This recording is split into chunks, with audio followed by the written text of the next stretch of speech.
Hello and welcome everybody to the Roses American football fixture, York Centurions at Lancaster Bombers. We are here, my name's James, I'm joined with Joe. Hi everyone, and thank you for joining us. For context, we are two former Bombers players. We'll get the biases out of the way at the start, but we'll try and provide some pretty neutral commentary. We'll be guiding you through the rules of this game as we play. So if you don't know all the rules of the sport, do not worry. We're here with you for it, and we'll be trying to bring you some of the excitement of this wonderful game, one of the highlights of the entire competition, in my humble opinion. The fixture is expected to kick off in a few minutes. We're just currently going through the card checks, where each member of the team goes through and confirms what position they play into members of the other coaching staff. It's a bit of a pre-game ritual, gets everyone excited. Got a big crowd out today. They all know it's going to be an electric fixture. I think, speaking from experience, this is one where the competition can get really heated real quick. It's one of those ones where you love to hate the opponents. Yeah, we are expecting a few heated moments throughout this fixture. Hopefully the captains of the team manage to keep it tempered. We have an official reffing crew. I think there should be 4 members. These have different positions and responsibilities on the field. We have a head ref, usually indicated by a white cap, who will stand behind the offense. We'll have another referee on the other side behind the defense, and then 2 on either side of the width of the pitch that represent the down markers, where the ball's going to be spotted and how it gets progressed. I'll go for a very little basic introduction to how the scoring works and how this game works. American football, it's a little bit like rugby, but not quite. It's a bit more stop and start. When the ball hits the ground after it's been thrown, or when the ball carrier goes out of bounds or tackled to the ground, everything stops and resets. The main objective for the offense, which is the team with the ball, is to make 10 yards of progress through every 4 attempts. If they do not manage to do that, the ball will turn over to the other side. If they do, they keep moving until they get to the end zone. If they manage to carry the ball into the end zone or catch it in the end zone, they will get 6 points and a chance to convert for an extra 1 or 2 points. If they do not manage to score a touchdown and they're still quite close to the end zone, they can attempt to kick a field goal through the uprights. That's worth 3 points. And that's the basic rules. There's a lot of penalties in this game. There's a lot of complicated terminology, but don't worry, we'll be guiding you right here for it. Yeah, this is a sport that not many people start until they actually start university themselves. A lot of these people will be new or the first year in the sport. This is a very electric event. When you're playing in front of a crowd of maybe a few hundred people now, it looks like it probably should get to roughly about 1,000 maybe. It's a big moment for these people. It's a really incredible experience. I mean, this is the only time for most of these players they'll be playing in front of a crowd anywhere near this size. Yeah. Your average fixture at this level, which is Division 2 university, Bucks University ball, or just uni ball as we call it. Your average crowd could range anywhere from like a couple hundred to a couple of guys and their dog. But this is how the sport is supposed to be played. We need some people down. It's an electric sport. There's lots of high action things. We'll try and depict it as it goes along. Let's give a bit of context into these two teams and how their season has been, how the past few Roses have been. Lancaster, Bombers, like the wider Lancaster, since COVID have only won. Previous to COVID, they lost the pre-COVID match 2 years ago. Myself and Joe included, won on this field right here, 15-14. The year after in York, the Bombers also pulled out the win by a slightly higher margin. The Centurions are going to be very eager to break that streak. Very, very eager. I think they're going to. I haven't spoken to them pre-game. I did send them a message, and they're asking about their expectations for the game. They haven't responded, so that is what it is. But I know they're going to be fired up for this. You can see them right there. Yeah, I mean they're both in Division 2, so there's a Division 2A and a Division 2B in the north. They're both very similar. However, maybe the quality of the teams and the leagues is a bit different. Yeah. York is in a much more challenging league, and they missed out narrowly on playoffs this year. Lancaster did make it, but got knocked out in the first round of the playoffs. So a 4-1 record during the regular season for Lancaster. However, that included 1 walkover win against the Bangor Mud Dogs, which wasn't played. And then in the playoffs, they lost to the Derby Braves. The York Centurions, I believe, if I'm not misquoting, if I'm not misunderstanding, they won 3 wins and 2 losses, including a pretty dreadful 72-0 loss against Northumbria, who were promoted. Yeah, they really shouldn't have been in that league, to be honest. They shouldn't. Yeah, they were on a rebuild year. They're definitely coming up. They're going to enjoy Div 1 next year. Maybe York has some chance to reach playoffs next year. Absolutely. Rebuild, yeah. I would not count them out. Yeah, they're a team with some fire. Definitely with some of the players, they've got notable players for York. Ben Smith is probably the number one playmaker on that team. Not probably, definitely. Had some time in the States. Yeah, so he's played in Division 3 American football in the US. So it's Division 3 is not compared not the highest level, but it's still America. Like he's still getting he's had some pretty serious experience there. We're going to expect them to move the ball through him really today. Yeah. I think the game plan for York is probably going to be get that man in space and watch him miss. He's been playing with the Manchester Titans, who are the best adult team in England. Big claims. Correct. Big claims. Yeah. Yeah. Big. I mean, it's true. I mean, they won the national championship 2 years running. So he's been down there. They played in Sweden. Titans are the first English team to have played in Europe in a few years. And Ben Smith took the trip to Sweden to play Stockholm and scored a touchdown in the second half. Pretty impressive one where he stiff-armed someone and broke back 3 tackles. Where you're getting pretty hyped up right now. But yeah, I think he's the difference maker on that team. You've got some other players. You've got players like Archie Bain, who's been around for a while on the offensive line. Philip Charlton's been around for a while. I remember him. And there's some more. There's like Ben Unsworth on the D line. I know he's been around for a while. He's a pretty big guy. So they've got some players. They've got some notable guys.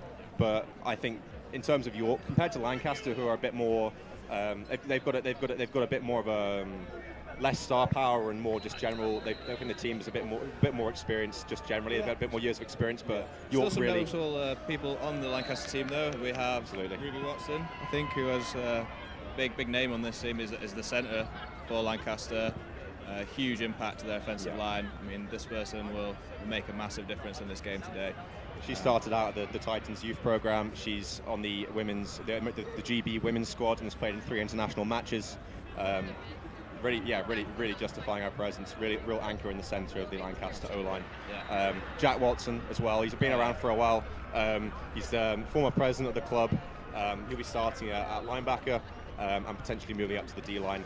Yeah, played in the All-Stars game a couple of years ago when that was running. Captains walk out now. Definitely makes a presence on the defence. Yeah, the captains are now walking out where they will go and do the coin toss. This will dictate who starts with the ball and which side will be attacking. For Lancaster, you've got Jack Watson, Matthew Chadwick on the offensive line, Jerome Addy as a defensive back, and Ryan Want, the starting quarterback for Lancaster. For York, looks like Ben Smith. I believe Archie Bain is also out there, and what else to say on their team sheet there, Joe? It does not say. Does not say. Classic team sheets being produced for all the Roses game. Yeah, you can't actually make out who that person is. But yeah, definitely Ben Smith and Archie Bain will be out there. I think they're the captains for the offense and defense, respectively, if I understand correctly. It looks like Philip Charlton's out there as well, the offensive lineman, 76. So yeah, and they shake hands. We're about to get underway. Yes. So yeah, huge match here. Lancaster have a streak and a reputation to protect. I know Coach Lee Hall looking for the three-peat. The back-to-back Roses wins were not enough for him. York He wants one more. He's never satisfied. Coach Tom Prosser head coach Tom Prosser on the York sideline. He'll be looking to settle some debts. Absolutely. So it would appear that Lancaster is kicking the ball off. York is elected to receive, which means they will be on offense first. And on the second half, it'll be reversed. Lancaster will take the ball, receive the ball. If they know the rules correctly. Sometimes it can be a bit of a mess up. Yeah, this is Division 2, so this is like this is pretty much the lowest level of the sport you have in Uniball in Britain. You have the newly formed National League, which is the highest level of the sport. Then the Prem, where you have some pretty good teams. Division 1 and then Division 2. So at this level, you've got a lot of people start. They're starting the sport at 18 years old when they join the uni. It's a new sport for a lot of people. Some people have played second or third. It might be their second or third match. Some people it's their first. Mistakes are made. The whistle has now been blown, so we are about to get going. Number 12 and number 20 for York. That's Brandon Ellis and Callum McDonald. Number 19, Havey Morgan, I believe that's how his name is pronounced, about to kick the ball. And we are off. It's an onside kick.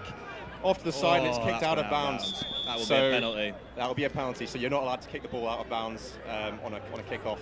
That will mean that York will start with the ball with pretty good field position. Very good field position. Lancaster defense is going to have to come out straight out and make some plays and shut this down quick. I believe the purpose of that kick looked like an onside kick is where you intentionally sort of kick the ball a bit badly so that your offense has a chance to get the ball back immediately. An aggressive move from Lancaster there. So they will be starting, York will be starting this drive on their own 40. So given that this is, I think, an 80-yard pitch, they're starting bang on in the middle. It is a very easy drive for them to make some points. You'd be expecting them to see at least getting into field goal range from here. On offense, Tom Famthorpe is behind centre, and he takes the snap and hands it off down to number 22, stuffed by Lancaster right up the middle. Number 22. Who's that? Number 22. York. That is Cam George, running back takes the first play of the game, first ball to carry the game. It's a good play for Lancaster. Right up the middle. We now move to second down. So of course, as I said earlier, you have 4 attempts. Interested in that they seem to be playing Ben Smith at a tight end position. Famthorpe takes the snap, he hands it off again to the number 22 again, it's tackled again. Lancaster defensive line have really shut this run down immediately on the first 2 plays. It looks like they've got no gain and they're approaching third down. Third down is often the actual, often these 4 attempts really becomes 3 attempts, because if you can't make the yardage on the third attempt and you've still got a long way to go, it's often safer for teams to do what they call punting, which is where we kick the ball away, and when the other team gets the ball, they have to go all the way down the field rather than a short distance. As the York line up, Lancaster rearranging their defense. There's been a quick substitution. Aaron Sparrow, number 19, has come on for Cam George in the backfield. Famthorpe takes the snap, it's low. He looks to pass. Passes out wide and incomplete. Over the head of Ben. Incomplete to Ben Smith. And now you will see the punting team come out. It's 4th down. They don't think they're going to get the yards in this 4th attempt, so they're going to kick the ball away. Unless they do something what Lancaster did at the start of the game, something like a trick play, an aggressive move, surprise play, but more likely at the start of the game you'll see I mean, punting is what you do, is you're trying to get some distance now, so you're on your 4th down, you don't have any more attempts to make the 10 yards, you're going to now try and kick it as far down the field as possible so that Lancaster offense won't get any advantage, won't get any field position, and they'll have to start further away. Who's number 15 for York, punting it away now? Number 15 is Will Swales. I think this is their backup quarterback. Punts it away. It's a good punt. It's a very good punt, actually. Yeah. Out of bounds, down on the ground and out of bounds. Looks like roughly around the 10 yards. Yeah. Yeah, it's a very good punt. You're putting Lancaster right back. They've got a long way to go, like 70 yards to move. But now, Lancaster Lancaster offense taking their first drive of the game. You see Ruby Watson in the white helmet in the middle there. It's the centre. Over the rest of the O-line, you've got Matthew Chadwick, the president of the team and 3rd-year player. Or is it 4th year? Third year. It's 3rd year. Jason Antic, Joe Inez, and Xiao Zhang, the Chinese left tackle. The pan off the ball, it's a run to the outside. He's got blockers. He's making some good yardage. 10-yard gain for Lancaster. Ryan Wants, a QB keeper, runs to the outside. A nice play from Lancaster there. We are expecting to see a lot of runs from the Lancaster team. They come out in a formation called wing tee. It looks like split tee even maybe, with 2 running backs on the back. Wing tee. Yeah, and what we'd like to do from this, what it's used for, is to create a lot of misdirection, not allow defenses to understand or see where the ball is, and that way they can simulate a lot of runners at once. It makes it really hard for the defense to attack the right guys. Lines up. Wants about to take the snap. Takes the snap, drops back. Looks like a run to Troy Lynn, I believe. Run in the middle, yeah. The middle. Stuffed very short. I think he's made maybe 3 yards there. 3-yard gain on that inside run. And what you will notice again about this is both those plays pretty much looked exactly the same out of the backfield. The running backs were moving in similar directions, but we've just given the ball to a different running back there, who has then tried to take it up the middle rather than the QB keeper on the side. The simulated runners. It's interesting. I haven't seen much of the team this year, but it'd be interesting to see if Ryan wants more of a running threat than. Okay, line up. Yeah. York seems to be playing in some form of a cover one man defence. So take the snap. Ball's fumbled. They get on it. Lancaster drops on the ball. It looks like it's a Lancaster ball, but a bad play for them as they've lost it down and maybe a couple of yards there. Notable mention there, number 13 on the Lancaster offence, absolutely scorched their defensive back. We don't have a 13 on the team sheet. That will be Danny Mabone. Is it Danny Mabone? It is, yeah. Why haven't they put him on the... He did say he didn't fill it out, didn't he? Classic Yes. Danny. Classic Danny.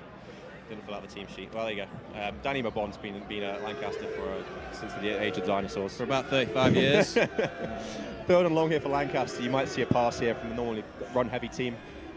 One does drop back to pass. It's a run. No, it's a run. It's a fake. Run back, yep. And have they got the yards? I don't believe so. But it will be close. So now we're approaching midfield for a 4th down, and it will be probably very short. Let's see where they spot the ball. They might elect to go for it here. Look like fullback Matt Charles with the carry there. On their heavier running threats.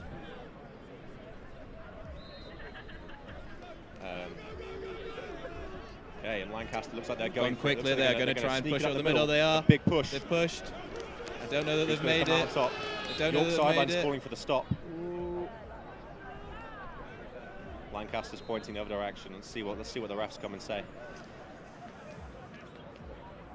It's a short yardage play there where everyone comes and drives. Looks like Lancaster got the first down. They're cheering. Well, I'm not sure about that spot of the ball, to be honest. There, the sideline ref came in and then adjusted his path very, very slightly. That makes the York head coach there pretty frustrated at that call. These make a difference in games when you get to keep extending the drive and extending the drive. That is hugely impactful to the stamina of the defence. There's a mental advantage to keeping moving the balls in offense as the Bombers line up. Once takes the snap, he's dropping back to pass. Ball's in the air. Danny Babon.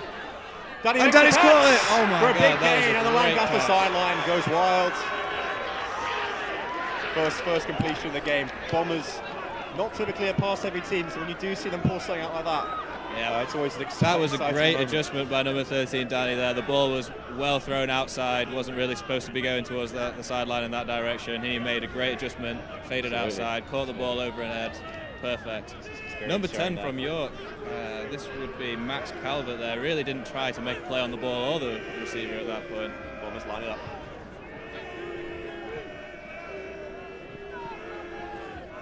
Long adjustment here. One takes the snap. Looks like he's handed the ball off. Short game, maybe. Yeah. Well, maybe not a game at all. Looked like York actually got on that pretty quickly. Yeah. Good play by the Great stop by York. Yeah. Seems to be a game of the defensive line position so far. Absolutely, stopping that movement. As it should be. Best position in the game. So yeah, for clarity, if you don't know the positions very well, your linemen are your players that are directly around the ball. We call it the trenches. It's the most physical position in the game.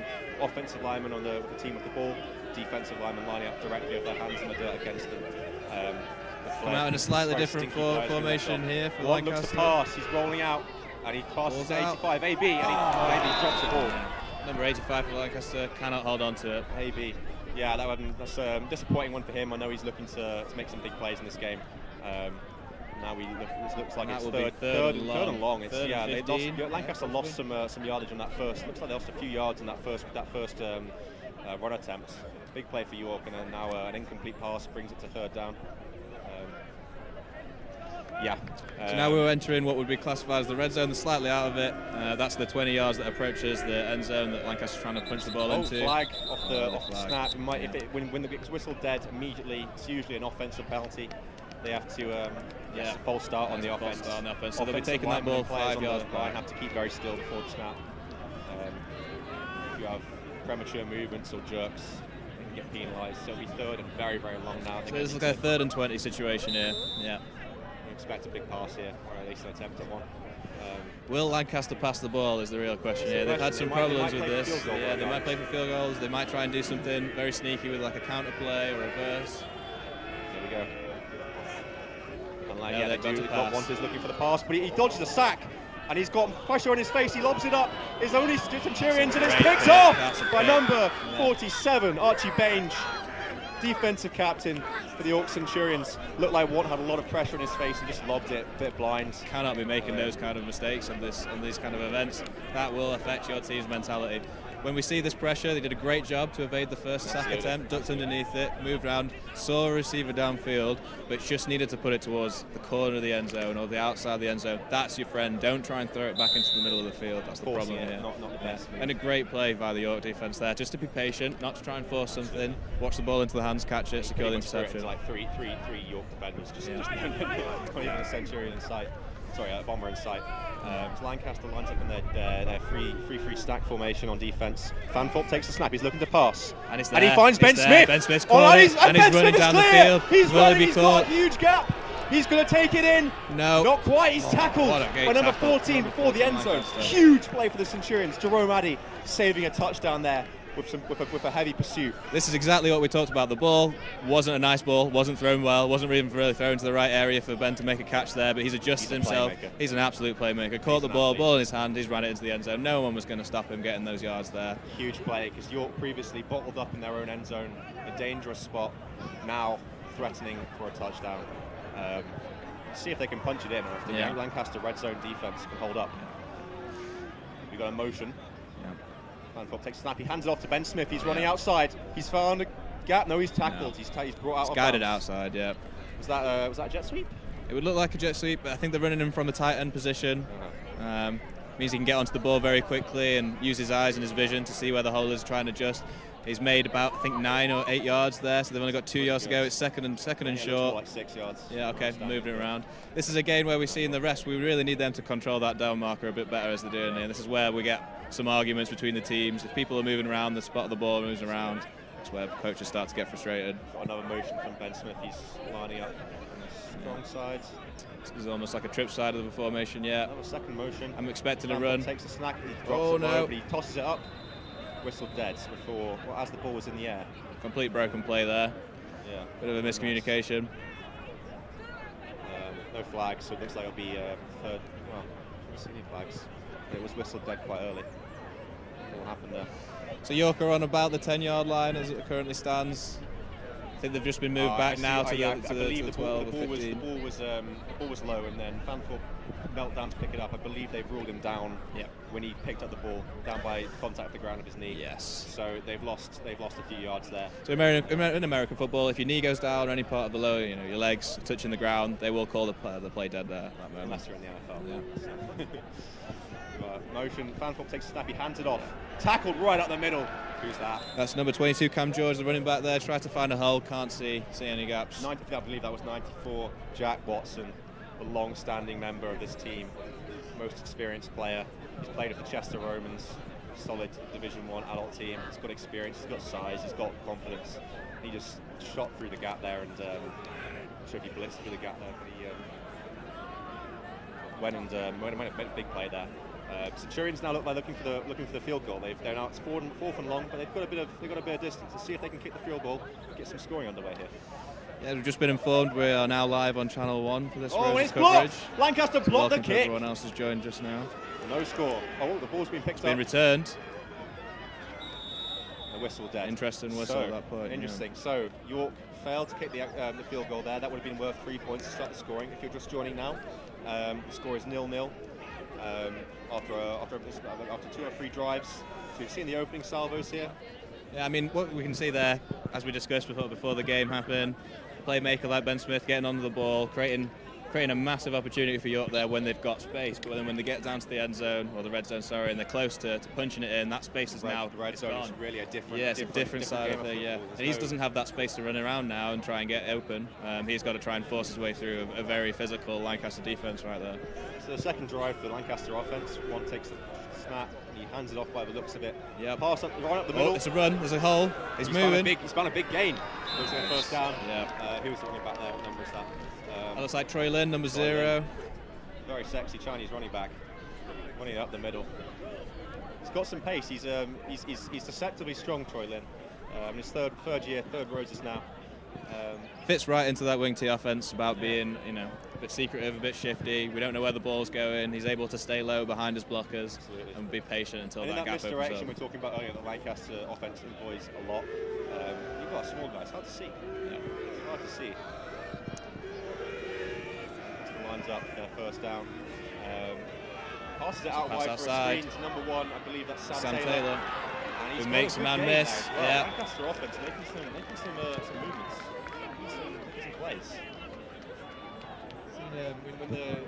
We'd be interesting to see where that. Obviously, the Lancaster offense was stalling there before that interception was thrown by Ryan one earlier. But it would be, it'd be interesting to see what Lancaster can do on a couple of sustained drives. They have shown an ability to spread the ball out. Get some drives going. So that is 2 plays and 2 first downs. That's a really good start for Lancaster on this drive. Drops back, hands the ball off to Lynn again by the looks of it. He's running outside run.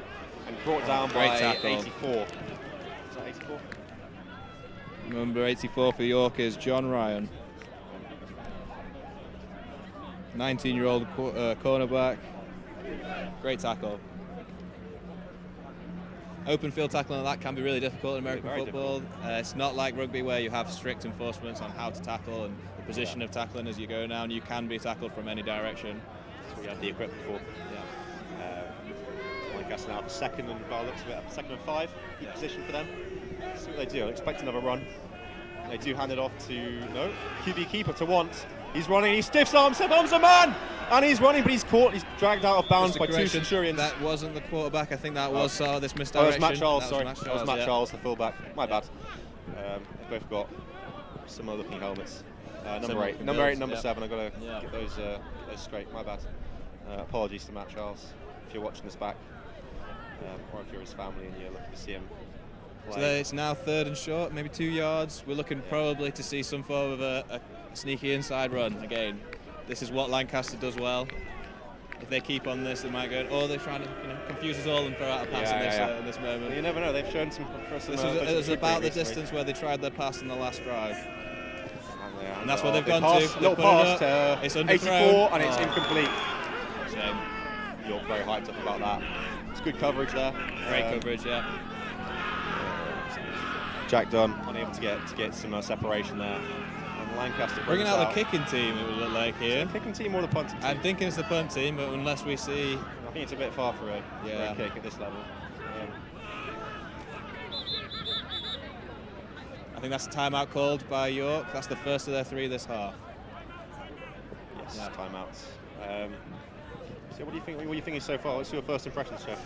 A lot more exciting than I was originally sort of expecting here. If you come out with some passes from Lancaster, Lancaster, you know that's going to be a good day.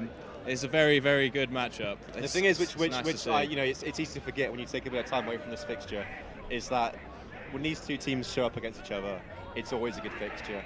They dislike each other so much, and it's just beautiful. They always show up to play. So yeah, I think also you got to remember that Roses, compared to the other games of the season, where typically the Uniball season, you have very little time to prepare for each fixture. You have people who've never played the sport for. It does look like it'll be. Does that look like a?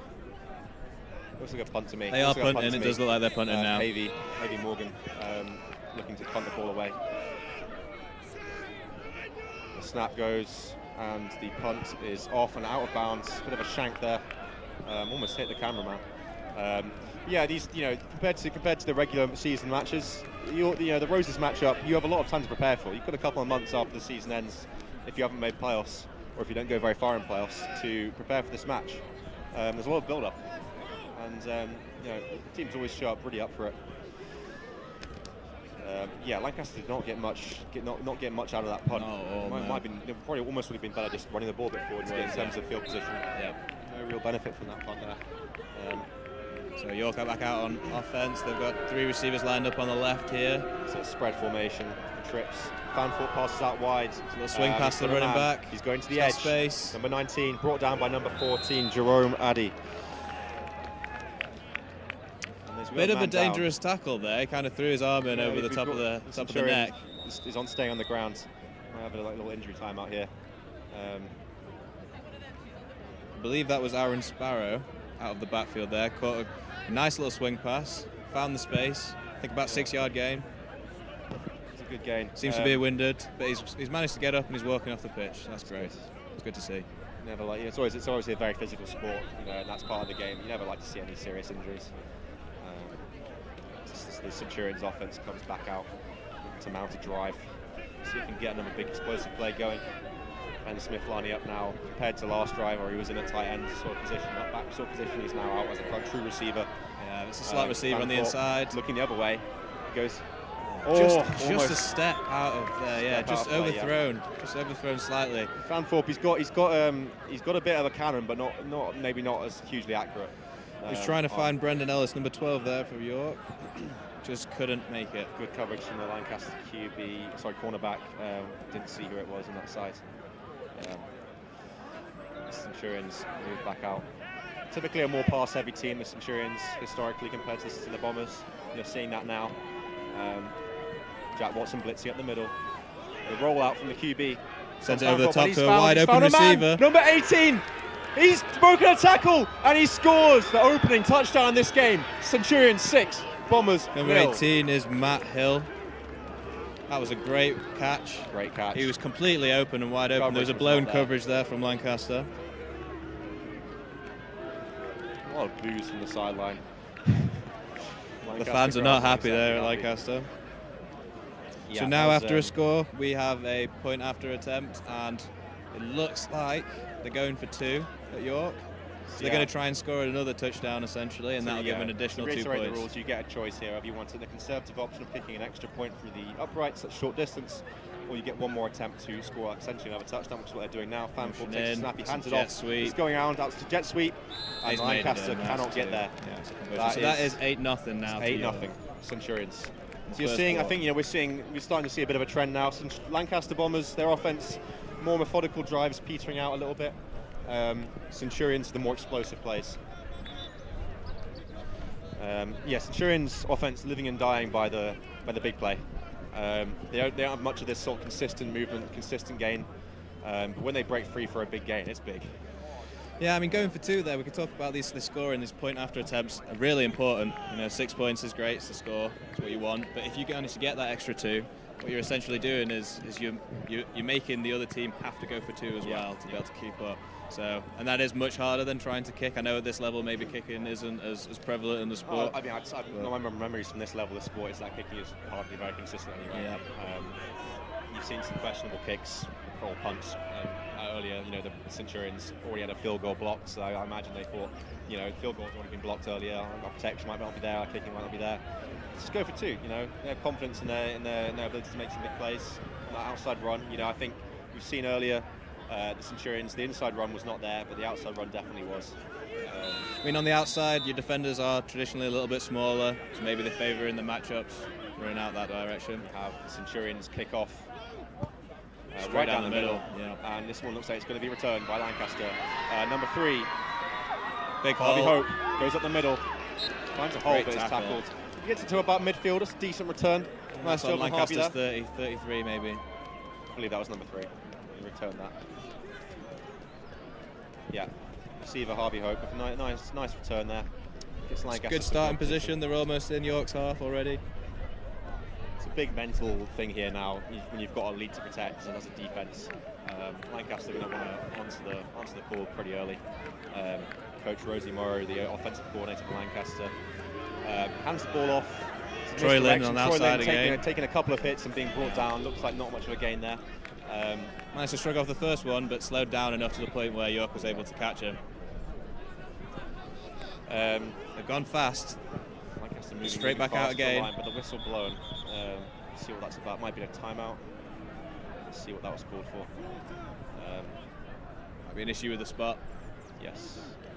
That is the end of the quarter. End of the quarter. So at the end of the quarter, you have a little timeout and the teams switch sides. So we'll now see Lancaster driving to their right.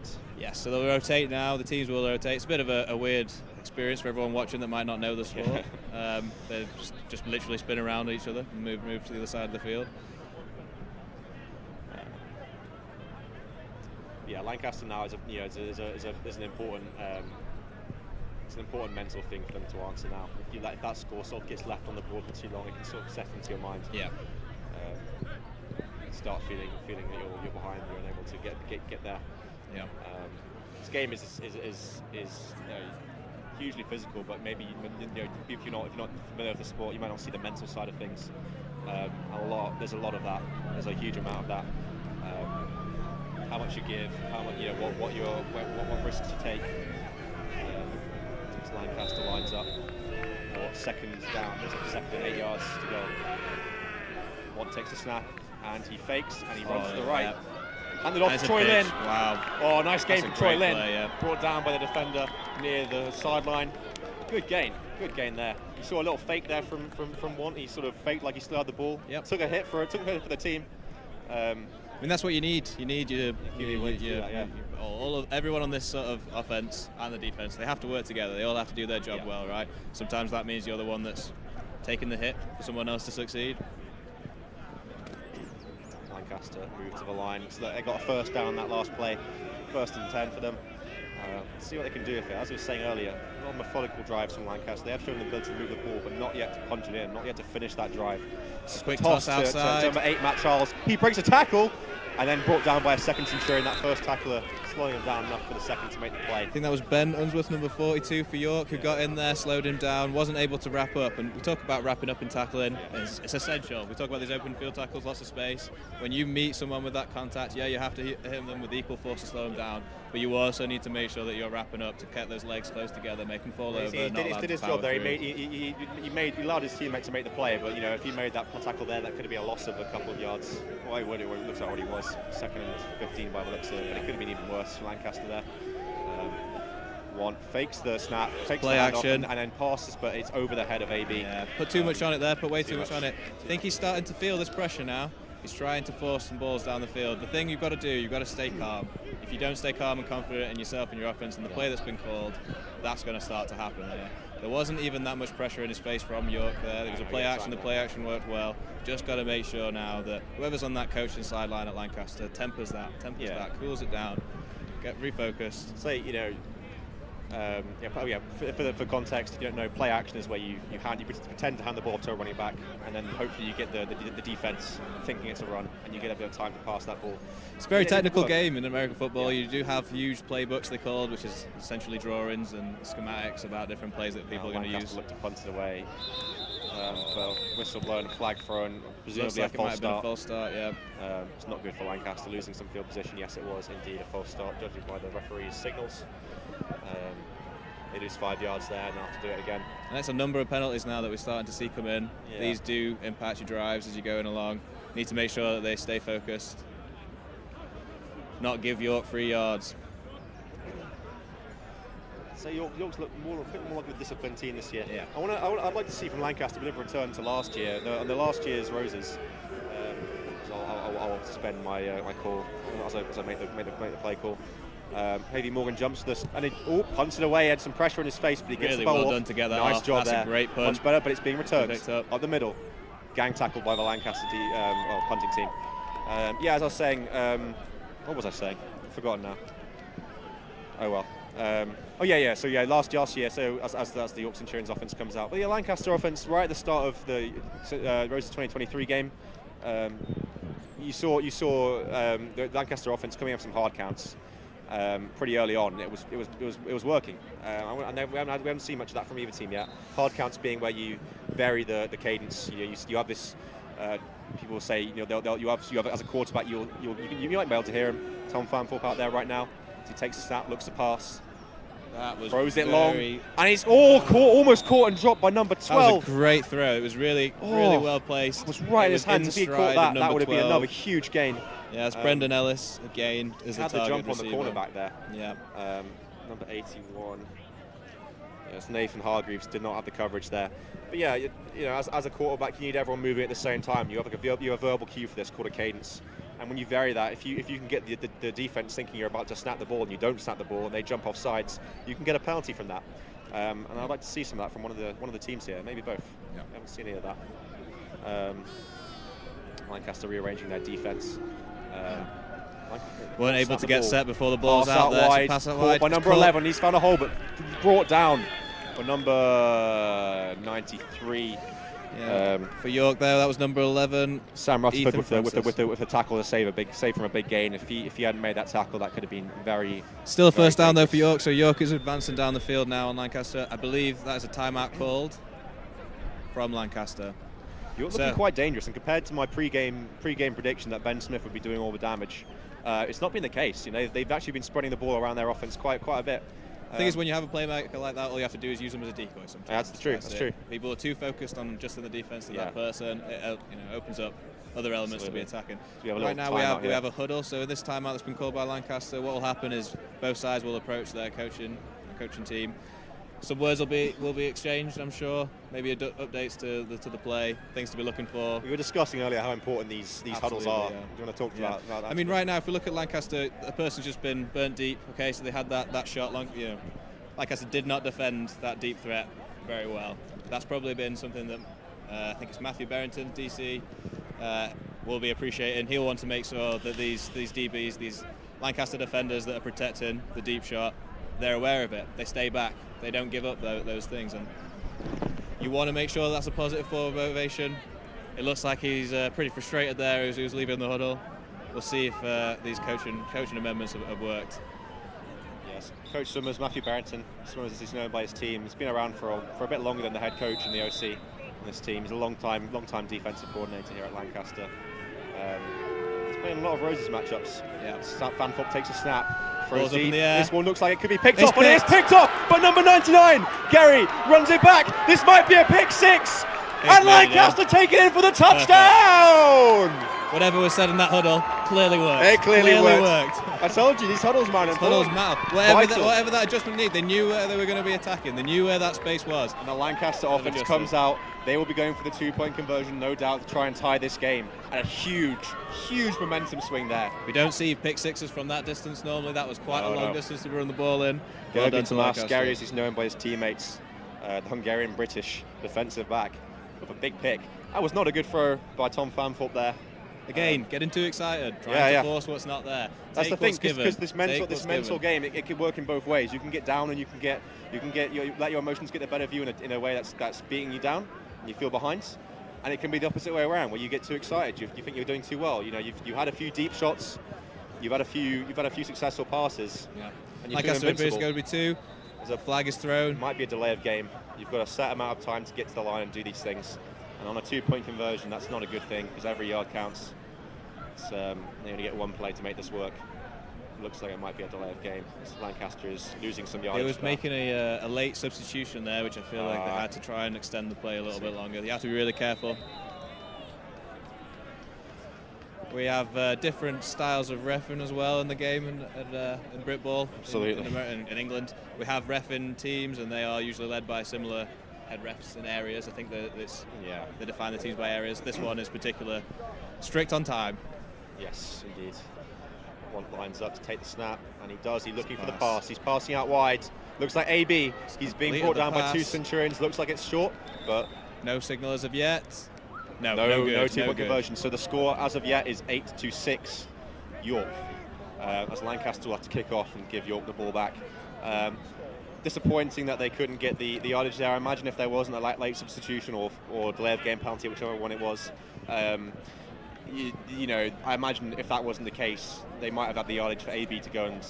But great coverage from York there. They had two men that knew where that ball was going. They've obviously been watching the film. They stayed patient. They waited for Lancaster to show where that ball was going before coming down and attacking it. It was a good play.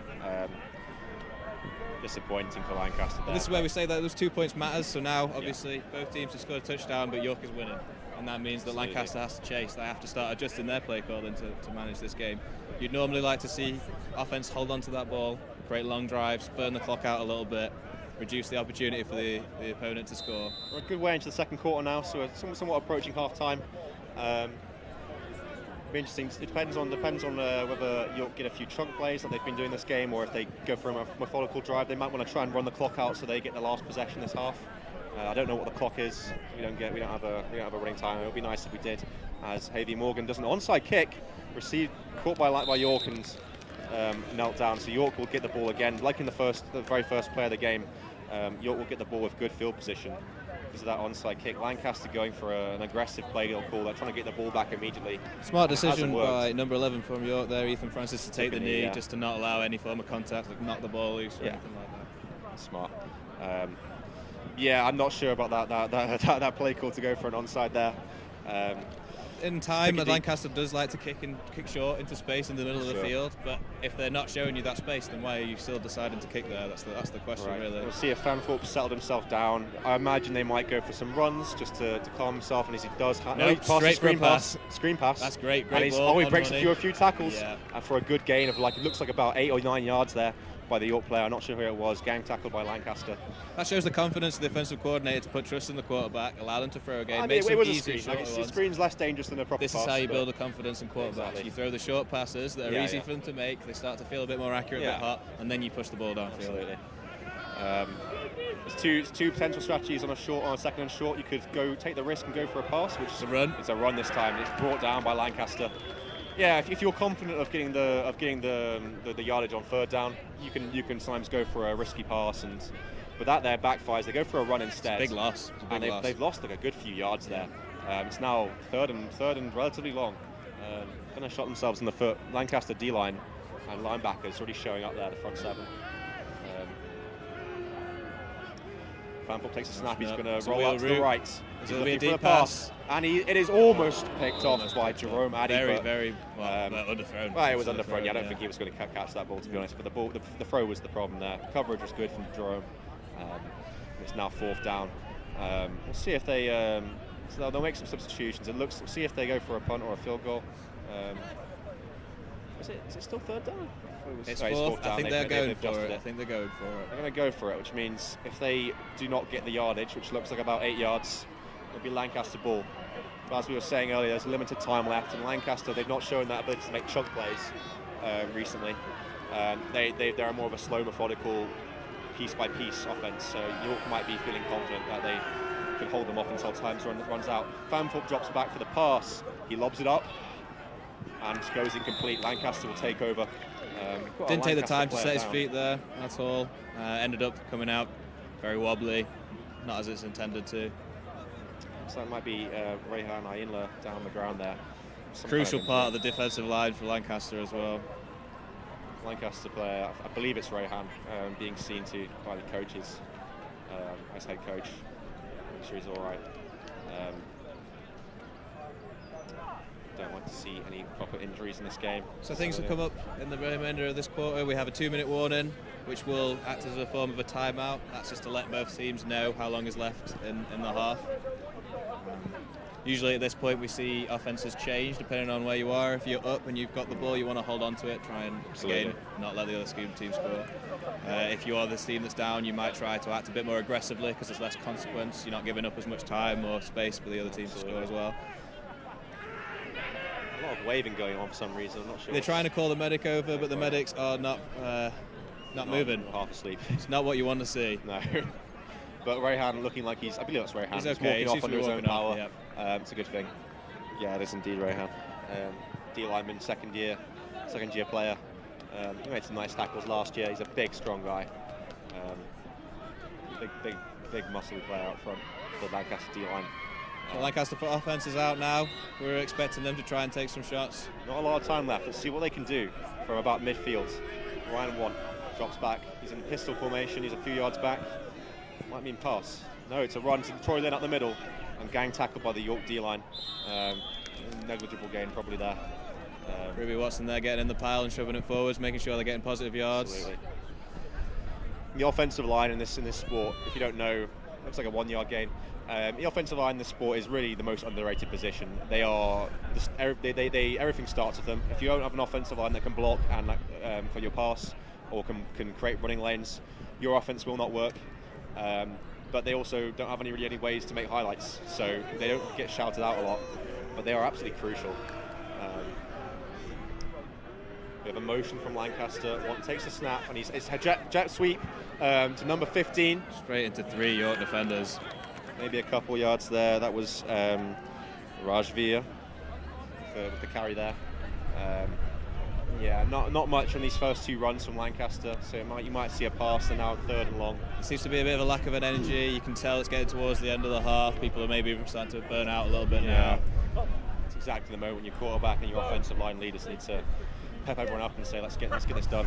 Yeah, there's huddles before each play there for the offense. They're coming in. That's where they state the play. They get an opportunity to talk to each other. You really want to see their quarterback, or whoever else is the leaders in that huddle. Absolutely.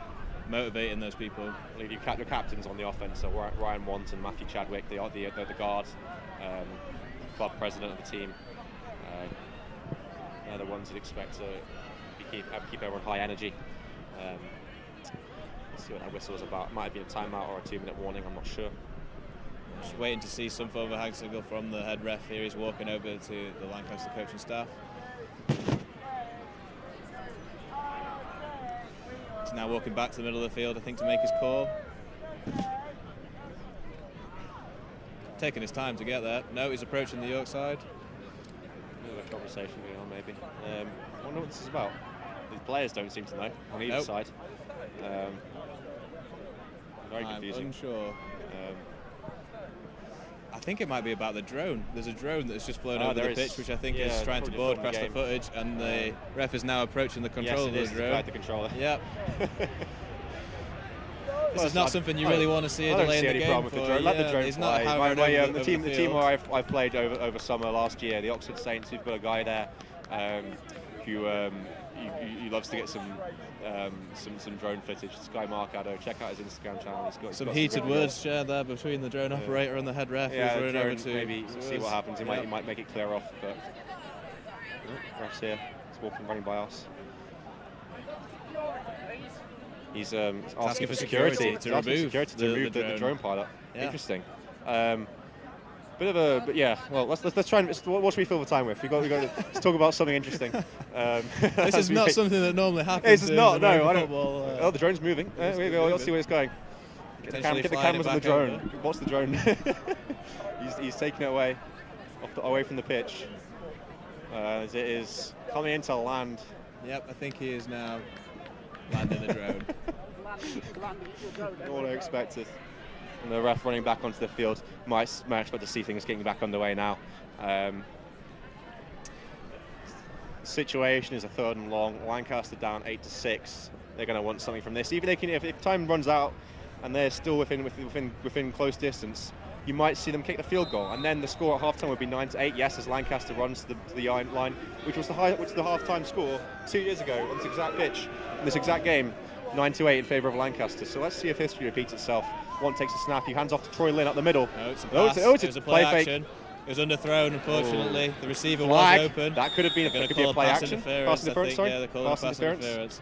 What that means there is the defender got in the way of the wide receiver there, making an attempt to catch the ball, and that obstruction. You have to turn to face the ball as a defensive back. You have to play the ball, not the man. You saw some pretty crude technique from the York cornerback there, just sort of waving his arms around. I believe that's a spot of the foul as well. I think it's in this league it's 15 yards, isn't it? So 15-yard gain for Lancaster, gets them a first down, gets them out of this pinch, gets them some good yardage. See if Lancaster can capitalise. As they huddle up, decide on the next move. Yeah, disappointing penalty for the Centurions. I mean, the Lancaster have not managed to get off a big pass all game so far. Seemed to hold on to the ball there, number 7 for Lancaster, just a little too long, just a second too long. And he hands off to Troy Lynn. And Troy Lynn tackled for slowed down again. We can really see the fatigue of this offense right now. Instead of bursting through whole, he tried to be patient and just got too slow. Well, I think maybe if he's getting tired, change your running backs. Get some different guys some carries. Get some. You normally have about 3 or 4 running backs that you would have in a rotation. You'd have your starters, your 2 with Lancaster, it's very much a running back room by committee. You know, you've got multiple guys. Matt Charles, Troy Lynn. Different players who can run this ball. So it'll be good to see them spread it around a bit as we have 2nd and 12. Another run. No, another part. It's a pass. It's a pass. Wide open receiver. Oh, a good gain for Lancaster's number 3. Harvey Hope, star receiver, first-year player. Catches it very close to the end zone. Again, terrible call. Very large adjustment by the receiver. We need to make sure that in this half-time adjustment for Lancaster and for York, we're talking about where we want these balls in place. Because that was a touchdown if it was in front of him. Sadly, he had to put it too far out to the outside. great catch. It was a fantastic catch by the receiver. Right side for Lancaster, very good play action. I would still, I'm getting fooled by these play actions all the time. Ryan wants play action was perfect there. Rolled out into space, did everything right. Just needs to say again. Right. Lancaster first and goal. They've got 4 attempts to punch this in. I don't think they're going to go for a field goal now, no matter what happens. No, they're going to try and score. And it's a run. It's a run to Troy Lynn up the middle. Tackled. Met by York defender near the line. Has he made a couple of yards though? Because from this distance, all that really matters is you just make a few yards, get yourself a little bit closer. Let's see where they spot it. Let's see where that yard marker goes. It looks like we're maybe 1 or 2 yards out. Nope, it's a bit more than that. Yeah. Yeah, not the yards that you want to see. A good 10 yards out. And it doesn't look like maybe 1 yard there. Lancaster going to need to do some work to get this into the end zone. A few members of the York defence now are starting to put hands on knees. They're also out of breath. Can Lancaster use that? The game really takes its toll. A handoff at the middle to I'm not sure who that was. Might be. It's a very short gain there. Short gain again. Someone with 2 digits. And from this distance, we're at the far end of the pitch where we're commentating from, so it's quite hard to see. Apologies to players getting touches and making plays. It's hard for us to call you out at this point, but we'll do our best. 3rd down now for Lancaster. They've got 5 yards to go. They're going to push it, drive up right up the middle. Sneak. Big push. It's not moving. Whistle is blown. Yeah. Maybe 1 it's or 2 almost yards like a rugby scrum is how we describe this. People that don't wear it. It looks like everyone's coming in really tight. Essentially, the ball will get snapped in the quarterback's hand, and everyone just tries to push forwards as hard as they can. There's some teams in Britball that like to do this. I think I scored. Yeah, with the Warwick Wolves. Wolves like to do this. My time at Lancaster, I think that's how I scored most of my touchdowns. Right.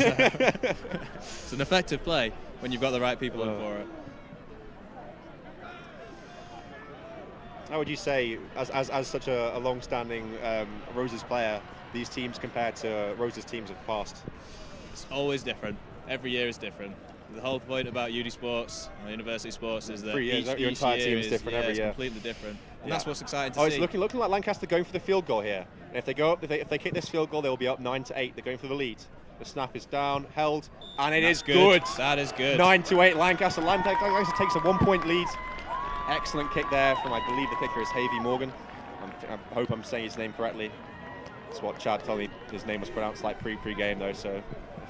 Still some time on the clock though, so York will get another opportunity to have a drive. Yes. So Lancaster defence needs to come out and put everything they've got into stopping the final York drive of the half. Well, presumably the final York drive of the half. We don't know for certain. First Lancaster have to kick off. Some of the kicks from the kickoff have gone a bit wayward. So we'll see if they manage to get a nice... Yeah. Important note today as well is Lancaster should be receiving the ball, right, in the second half to start the second half. Yes, they will be. This is a really good position for them. They've just made that score. They've got ahead. If they can now hold off and don't let them score for this half, they get the ball again in the second half and another chance to go out and score. You had a couple of good momentum swings in this game. It's proving to be quite an interesting matchup. Lancaster spread out wide. Where will they put this ball? And he kicks it off deep this time. Nice, Smart move. Don't go for the onside now. It's dropped on the ground. And, it's fumbled very much by the returner. Yeah. Just reading out the score then is 9-6, just to make sure we made that clear. 9-8. Sorry, 9-8. Lancaster 9, York 8. York Centurions trail by 1 point after a recent Lancaster field goal. To recap the scoring, York with the first touchdown of the game, followed by a 2-point conversion to make it 8-0. Lancaster, Gary, defensive back, great pick six, interception, ran all the way in. Convert that to get the tie game, but then Lancaster very recently getting down the other end of the field and kicking a field goal to take the lead, 9-8. Fanthorpe behind under centre now. And he takes the ball, he's rolling out to the right, passing out to the right. Just a bit too much, just wide for number 11. Yeah. He would have had if that ball reached his hands, he would have been able to make some good yardage there. There was not many Lancaster defenders in the area. The great thing about this is both offenses showing promise. That's what we want to see. Absolutely. If offenses can't move the ball, it's not a very exciting sport to watch, sadly. But I think there's also an aspect of both defenses are making some mistakes. Yeah, absolutely. So you are there is some openings. As we have a Ben player in Smith motion. out. It's a wheel. It's the second time they've run this play. Yeah, just couldn't get it out. Was that a sack? I think it might have been. Good Lancaster sack there. Sack being when you tackle the quarterback when he's going for a pass behind the line of scrimmage. So they seem to like big play for Lancaster. The right-hand side here. They're rolling out. They're rolling the quarterback out to that right-hand side. They've got some form of like a slant wheel concept where they're sending a star receiver out, Ben Smith out there, running a very deep and wide route. Apologies again if whoever sacked that was. Apologies, I can't really see the players very well from here. But that's just how it is. It's a hard job, I promise. But now York with second and it's like, wait, it says second down. I thought that was it was an incomplete pass and a sack, so it should be third down. But we've got second down and by 5 yardage. Also a flag on the play, so there might be a repeat of the down. Almost might be a short gain. I don't know. Yeah, short gain from the flag. Ball gets out to Ben Smith, but it's knocked away. It's too high. Yeah, not really a catchable ball there. Lancaster celebrating. I'm not sure that's their play to celebrate, but it's good to see the energy that they bring it in. I mean, I think that's Jerome. He's got some energy to him. He's got some passion, and that's something Lancaster defense needs. You know, I think not necessarily. It's not necessarily one of the teams where, in my experience, I play on this team. You don't have a huge amount of players who are just really aggressive, and I think you need some players who just got some energy and some pep and some zing to hype people up. That's what I tried to be when I was on the team. Yeah, I mean, Lancaster is traditionally undersized versus a lot of the teams that they're playing against. You can see that here as well against York. Fanthorpe takes the snap. He's looking for the pass. He's rolling out. He's running. To the he's right. going for a run. Being chased by Jack Watson. He's going to make the first down. He's found the edge and he's running for a big gain, but he's whistled out for having stepped out of bounds. Disappointing for Tom Fanthorpe there. Really good attempt there. He saw it. Still a good gain, but he could have gotten right into the end zone there. Jack Watson slowed down a little bit when I think he should have just gone herring for the QB there. It can be difficult for linebackers there. You're caught between your pass coverage responsibility. The great thing that you saw is as he was running around there, he kept the ball nice up and high, which means that it looks like he can still throw the ball. If you keep that carriage of the ball really nice and high, it makes defenders just be patient, sit in the zone, sit where they're supposed to be defending. Best running play from Tom Fanthorpe so far. You know, mostly we've seen him air it out and get some big plays when his receivers get on that ball. Not just a pocket passer. Not just a pocket passer. He's got some legs on him, apparently as well. He's now got a first down. Let's see what he can do. Looks like he's absolutely brought down. Helmet's come off. Looks like number 76 for York. I believe that's Philip Charlton was on the floor there. The Lancaster D-line came with some ferocity there. Somebody was hyping the boys up in the huddle there. With some fire. I'll love to see that. And now we have a second and long for the York Centurions. Let's see what they do. I imagine they'd come out with a bit of a pass. You've got them coming out in their spreads with 3 receivers on the left-hand side of their formation. Yes, definitely a pass. Like it's a screen. And the whistle's blown whistle. There's a flag. Probably on the offense. Let's see what happens. I mean, usually it's on the offense when that happens, but it's blown dead. But it could be an offside as well. Offside being when one of the team members is on the wrong side of the ball when the ball is snapped. So there's a Lancaster player down at the moment. Yeah. Just to take a time out, if anyone's still interested in the activities of the drone, it's now flown over to a different pitch to make a recording. He's gone to pastures and new where the refs are less strict. Yep. No complaints from our refs now, though. No. That's great. Looks like is that hockey or no? It's football. It's women's football. They should be happy to have a drone over there. Looks like number 98 there, Ezra Iro on the ground. Not a good sign. No, that is. He's a pretty core player on that defensive line. He's a big guy. He's strong. He's got experience. I believe this is now his 3rd season playing. Third full season. I think he was around during the COVID year where we didn't actually have a season. He wasn't around last year. He was on a year abroad, I believe. But 2 years ago, he was a big player on this exact same field, and he still is now. So the medic's there. He's walking off under his own power, which is a good sign. So no score updates as far. We're still on 9-8 to Lancaster. We must be approaching the final part of this quarter and this half. Lancaster will sub in number 9, David Liu, to take his place in a red helmet for some reason. Very shiny red helmet. Very shiny red helmet. Shiny brand new helmet he's got there to join the other Lancaster defensive lineman. So they've now isolated Ben Smith on the side by himself and put Trips to the other side. I reckon this is a go route. Pass. The ball's up there. He was there. Oh, Van Fulp's on the run. He gets the ball off in space. No one there. York makes the catch, cuts inside and finds a big hole, and he runs it in for the touchdown. Number 18. Number 18.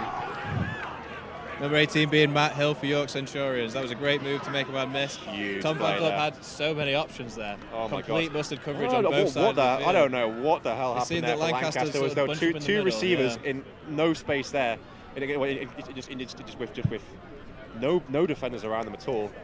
All he had to do was dodge a couple of tackles and Van Fulp and then just toss the ball up in there. And then a great job for number 18, finding some space. Score is now 9-14 as York look to make a 2-point conversion and get a 7-point lead. Let's see what Lancaster can do to stop this. They're on a forefront now. He's looking to pass. He gets off to Ben Smith, but brought down short of the goal line. Great play from, let's see who he is when he gets up. Jerome Addy, number 14. Nice tackle there to keep it 14-9. It's a disappointing result for Lancaster there. You know, you really want to go into half-time with that 1-point lead at the very least, and then for York to go, you know, being ahead at half-time is a big morale boost. I mean, the benefit for Lancaster is that they have the ball starting that second. Yes. They get to set the tone. Whatever the adjustments they're going to make over half-time, they get to set that tone. Hopefully come out and get back on top. Yeah, 5-point lead for York. It's a bit of a weird number. But it's nothing you can overcome without a touchdown. Makes the game exciting. We like those kind of leads. Whoever scores takes over. That's the one we like. This game has not gone beyond a 1-score lead ever at all so far. As Lancaster received the ball. It's been back and forth. Momentum swings. It's always a good game when these two teams face each other. Always a good game. So York make the kick. Right up the middle. He's coming to number 13, Danny Mabon, returning the ball. He's got some blockers. Running up the middle. He's going up the middle. Oh, and he breaks a couple of tackles. He keeps going. Good yardage, Danny Mabon. Bring it up to midfield. Let's see if Lancaster can do something before the whistle blows at half-time. They're going to need some chunk plays. It can't be long left in the half. These spectators getting into it with a horn and some chants. Love to see that. Love to see the spectators getting involved, some passion. Number 17, 76 at Lancaster trying to hype the crowd up. So that's Xiao Jiang, the Chinese player. He's played for 5 years in adults leagues in China. Apparently won the City Bowl championship with the Beijing Cyclones. You've seen this Lancaster O-line. It's got a bit more size and experience than it's had in previous years. They're quite blessed on that front. As one takes the snap and looks for a pass. He's got it out there. He's got a man open, but it's knocked away. But flag. This There's could be another pass interference play. Yeah. Underthrown again. Sadly, the receiver Sam Taylor had to try and work his way back to it. The defender got in the way, didn't turn his numbers out to the big to opportunity the ball. there. That's not very traditionally Lancaster-esque. I'm loving to see it. But I'd love to see it. You know, Rosie Morrow going for some aggressive play calling there compared to previous years of the Lancaster offense. I think before, Rosie Morrow was his first year being the offensive coordinator last year, so he was just finding his bearings. This year he's got a little bit more confidence maybe in his play calling abilities and his team. He knows making playing the game fun for his players. Yeah, absolutely. That's Absolutely, that's taking important. these shots was fun for those guys, getting that opportunity. Right, Lancaster breaks the huddle, moving forward with some confidence. His team did get that first down from the penalty yardage. York is really in a very condensed sort of set. And it's a handoff to Troy Lynn around the outside, down to not Troy Lynn, number 80. Tackled out of bounds, but looks like a bit of yardage. So every time that was Leon Ellis. Will stop the clock as well, which means that Lancaster has a little bit more time. Yeah, it's important as an offense here that you're trying to get out of bounds, because then you can get the clock stopped. When you get tackled inbounds, keeps running. The clock keeps running. If you throw an incomplete pass, the clock stops. If you run out of bounds, the clock stops. That might have been factored into Rosie's decision there to pass the ball earlier. He knows that if that ball goes incomplete, he's not losing much time on the clock. It's a bit different from their inside run plays they've done a lot of earlier in the game. And that looked like about a 3 or 4 yarded gain there for Lancaster. Whistle is blown. The snap.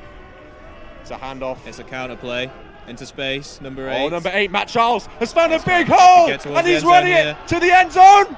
Pushed out of bounds, just short. A huge gain for Lancaster. and they might just put themselves back in front just yet. I mean, that's a game. What a run! What a move into space. The problem is when you see that pylon, dive for it. Yeah. Run through it. Try and run through the person in front of you. They made no attempt. We'll get him some slack. He's a first-year player. He's 19. Yeah. He's new to this, but he's apparently scored quite a lot of the Bombers touchdowns this year. He's a bigger guy compared to some of the other Lancaster backs like Troy Lynn and Leon Ellis. He's a bigger guy. He's a bit more of a rumbling running back. And when he gets into space and gets moving, great vision there to bounce it outside. Nice play. All right, Lancaster are moving in close. They're going to do that big push. Sneak. Oh, it's a fake sneak. It's a pass. Completed for the touchdown. Lancaster takes the lead. And this game, which was once at the start of the game a defensive game, has gone back and forth with momentum swings. That was a great call from I don't know who caught that. Lancaster. That was a great call. Fake sneak, so everyone lined up really close like they're about to do this sort of scrum type activity to try and move it in. That made York's defense bunch right up. Yeah. They left the receiver out there. Just a quick little slant throw from number 7 Lancaster. Trickery from Rosie Morrow there. 15-14 is the score. Lancaster taking the lead of 15 points as Danny Mabon runs on the field. Before they get the ball back in the second half as well. I believe, judging by the celebrations, that might have been number 3, Harvey Hope, catching that touchdown. I'll check at half-time to see if that was the case and report back to you and at the end of the start of the third quarter. For Lancaster. Yeah, Harvey Hope. I've been told he's done some pretty good plays this year. As Lancaster looks for the 2-point conversion, they're going to look to make it a 3-point game so that any field goal attempt will only tie the game. It's a handoff to somebody, but he's brought down short. Who was another attempt to run outside? What we say when you're that close to the end zone, trying to run outside with those long jet motions and things like that, they don't really. It's really tough. Difficult, especially number 15 Rajveer, I believe, the tight end, took that carry, that jet motion. Wasn't able to score there, which keeps the score at 15-14. To Lancaster, really which incidentally was the final score 2 years ago. But I imagine, judging by how we've seen the first half go, you'll see a bit more scoring, in the second half, and maybe even before this first half ends. Got to be. I mean, I think I've been premature earlier calling it. Oh, the second half is moving quickly. It feels like it is, but there's been a lot of stoppages. There's been a lot of stoppages, but by now it must be nearing the end of the half. We still haven't had the 2-minute warning, unless I'm mistaken, and they've done it. Well, yeah, so many stoppages. It's hard to tell sometimes. It's hard to tell. All right. Davey Morgan looking to kick it deep again, I imagine, unless he's going aggressive. No, he does kick it nice and deep. See if York can field this ball properly this time. And they do. Running it up to his left. Dodging a couple of tacklers. Breaking a few, but there's a pile up, and he's stopped something like their own 30-yard line. Not a bad return. Number 18 and 81. Number 18 from York and 81 from Lancaster there, sharing a few words after the whistle. Yeah. You expect to see a bit of heat in this game there. It's quite normal for this matchup. I mean, I would say at this point, like, York might struggle to get the ball down the field in time, but they've shown that they can throw the ball. They've shown that they can take that Lancaster secondary has to have some good coverage. He's sacked. Yeah, they tried to get big sack. We talked about hard counting earlier. They tried to get the hard count off, and they might have jumped, so that might have been a free play for York there. We'll wait to see what the call is from the refs. But Fanthorpe was just sort of looking in one direction, waiting for the receiver to come open, I imagine. And he was just not looking. He was looking to his left. He was not looking to his right. Yep. And whoever that D lineman was, it might have been Rayhan. It might have been Sam Rutherford. I don't know. I apologise to whoever that was, but that was a nice big hit there. It's second down. Okay. So that must have been a Lancaster offside there. Right, so they'll replay first down and gain 5 yards. So actually good for York there. That hard count I mentioned earlier, where you vary the cadence and get the defensive line jumping off sides, that worked out for York, but they did come at the cost of a nasty hit on their quarterback. Showing his toughness though. He's got right back up. He's ready to go. Oh, another whistle. That'll be a false start. That will be a false start when it's called that early. It's on the offense, and that could be undoing that 5-yard gain. That'll take them back to first and 10. Take them back to first and 10. More of these stoppages that we've said that are going to interrupt the time in. This is what's delaying this quarter now. A little bit of a lack of discipline on both sides here at this, but when you're getting tired at the end of a half, this can happen. Oh yeah, saw one of the York O-linemen smack his helmet. That's usually a sign that they've screwed up. So might have been them. First and 10. Fanthorpe drops back to pass, and he's being brought down by the Lancaster defense. Nowhere to go. Looks like Jack Watson jumped on there second, and it might have been number 10, but we've got a man down. It might have been Lewis Moore, the defensive end, making that sack, and Jack Watson finishing the job. Looked like 3 of the Lancaster defensive line then made it into the three's Harvey Hope, the receiver. Not the number, sorry, the amount of players. Oh, sorry, my bad. Yeah, there's about 3 defenders that made it back in there. There's nowhere to go for the quarterback. It could be Rayhan or Ezra. I'm not sure. Hopefully nothing serious. I've seen a couple of these. They've been all right so far. Medics are on the way. They're not allowed to run. We haven't been made aware about this. Apparently it's a health and safety risk for the medics to run onto the pitch, so they have to make sure that they walk slowly. It's not them being not caring about the person that's down on the floor. There's a man dying over here. He's got a heart attack. Yeah, Gotta walk. Not allowed to run. It's health and safety, you see. I might twist an ankle. We have, just not a good sign usually. The great thing is that you have to have paramedics and trained professionals at American football games just for these reasons.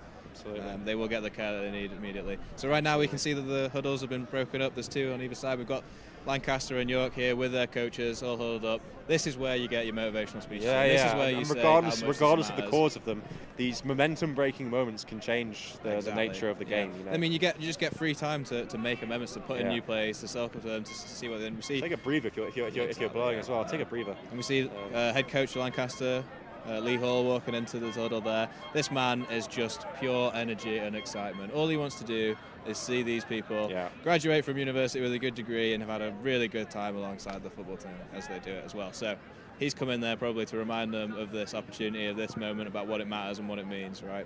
That's what he's coming in to do there. He's the most optimistic man I've ever met. I unfortunately don't know much about head coach Tom Prosser for the York Centurions. Been there a long time, I think. He's been there a while.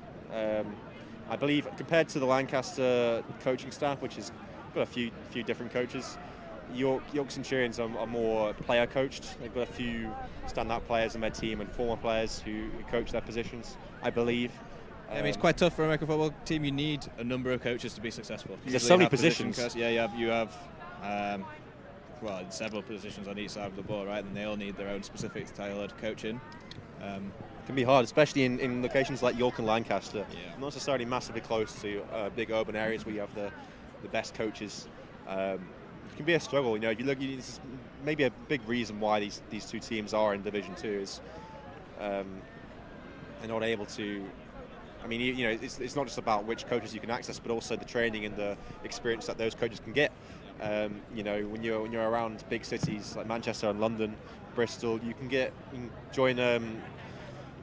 experience with other coaching staffs, learning from them and going to camps and events. And occasions like Lancaster and York, you maybe can't do that. But when these 2 teams play each other, they're usually on a very even footing. It's been proven to be a very exciting matchup so far. And the score, I believe. I've lost track of the score. I think it's 15-14 still to Lancaster. 15-14. Yes. No. Yes. Double check that. We're getting a thumbs up from the booth. Yeah. So Okay. I'm guessing that is correct. it's such a long stoppage that It is. Yeah. Okay. It's hard to keep track of everything. Let's hope whoever's on the grounds. From where I'm looking, it looks like it's Ezra Iro, the big D lineman. It's really important now for both teams to not lose sure. the energy. It's, this is a longer period now. This is a longer break required for the injury timeout. You can cool off very quickly, and if you cool off, that's where more injuries start to happen. As you get cold. You make sure you're moving, essentially. Lots of water, Absolutely. lots of electrolytes. It's on the coaches and the senior players on the sidelines to keep players moving, keep them drinking water, getting some energy into their system. Not just seizing up on the sideline. It's important. You need that experience. Really good to see the crowd out. Seem to be enjoying the game at the moment. Absolutely. Although maybe not the stoppages so much. You seem to be walking off in boredom. But that is how it is in this game. There's a lot of injuries that happens in this contact sport. I'm going to do a little bit of talking a little bit about what both teams do in preparation for this match. both teams like. I think it was more originally started as more of a York tradition, but Lancaster have taken it up recently as well of doing terrible haircuts before the game. They like to have. They call them roses trims. And if you see some players going around with the absolute foulest haircuts you've ever seen, that's why. They do it for charity. I'm not sure what York's charity is. I'm not sure. I think last year they did it for Survive, which is the overall sponsor of York Roses 2023, I believe, if I remember correctly. For Lancaster this year are doing it for Alzheimer's research. Yeah, you're seeing some different haircuts, which are some a bit worse than others. Yeah, it's a bit worrying that we've had a player on the ground for so long. It's been a good few minutes. Hope he's okay. He's moving his legs around. It's a good sign. Yeah, you never like to see it when the injury delay is this long. It's not usually a good sign. But I'm sure it will be all right. There is still some movement around the floor. You can see that he is moving, so he's conscious. He's got the right people around him. Absolutely.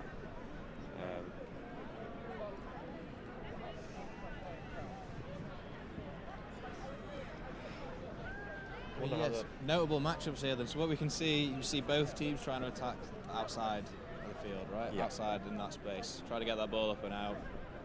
I think both defenses have done a relatively good job of plugging up those tight inside gaps. Yeah, in the middle. Neither team really has. I mean, for Lancaster, you've got Matt Charles. He's quite big and heavy, but you don't really have any of like the, compared to some other players of Bombers past. Adam Greenbank, he's on the sideline. I know today. When he was playing, he's known as a big bruising running back. He would send them up the middle, and he could knock a couple of people over. We don't really have anyone like that on either of these teams at the moment. So you're seeing it's about who can win the game in space, who can get into open space and make a few men miss to make a big gain. That's the difference maker in this game so far. And also breakdowns and coverage. It's been a big one for both teams, but I mean, especially for Lancaster, it's been a bit more shaky. Yeah. Seeing if we can try and maybe catch the eyes of some of the players here and invite them over for a quick player interview, but I don't think anyone is. I think it's any moment in time it could go back very into the suddenly game, just go back into action. If we could catch you, we could get someone over. That'd be cool. Good. Well, maybe, I mean, former players or anything, coaches. That'd be a bit exciting. I don't know.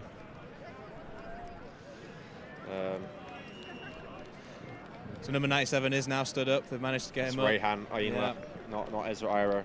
I remember he did go down briefly earlier, but could be a sustained injury. Yeah, that's been aggravated now. Yeah.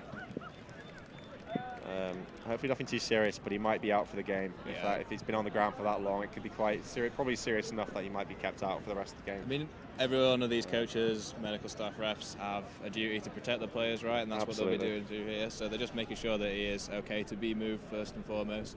And then once that's been established, they'll bring him off to the side here and continue working on him and get him whatever help he does need.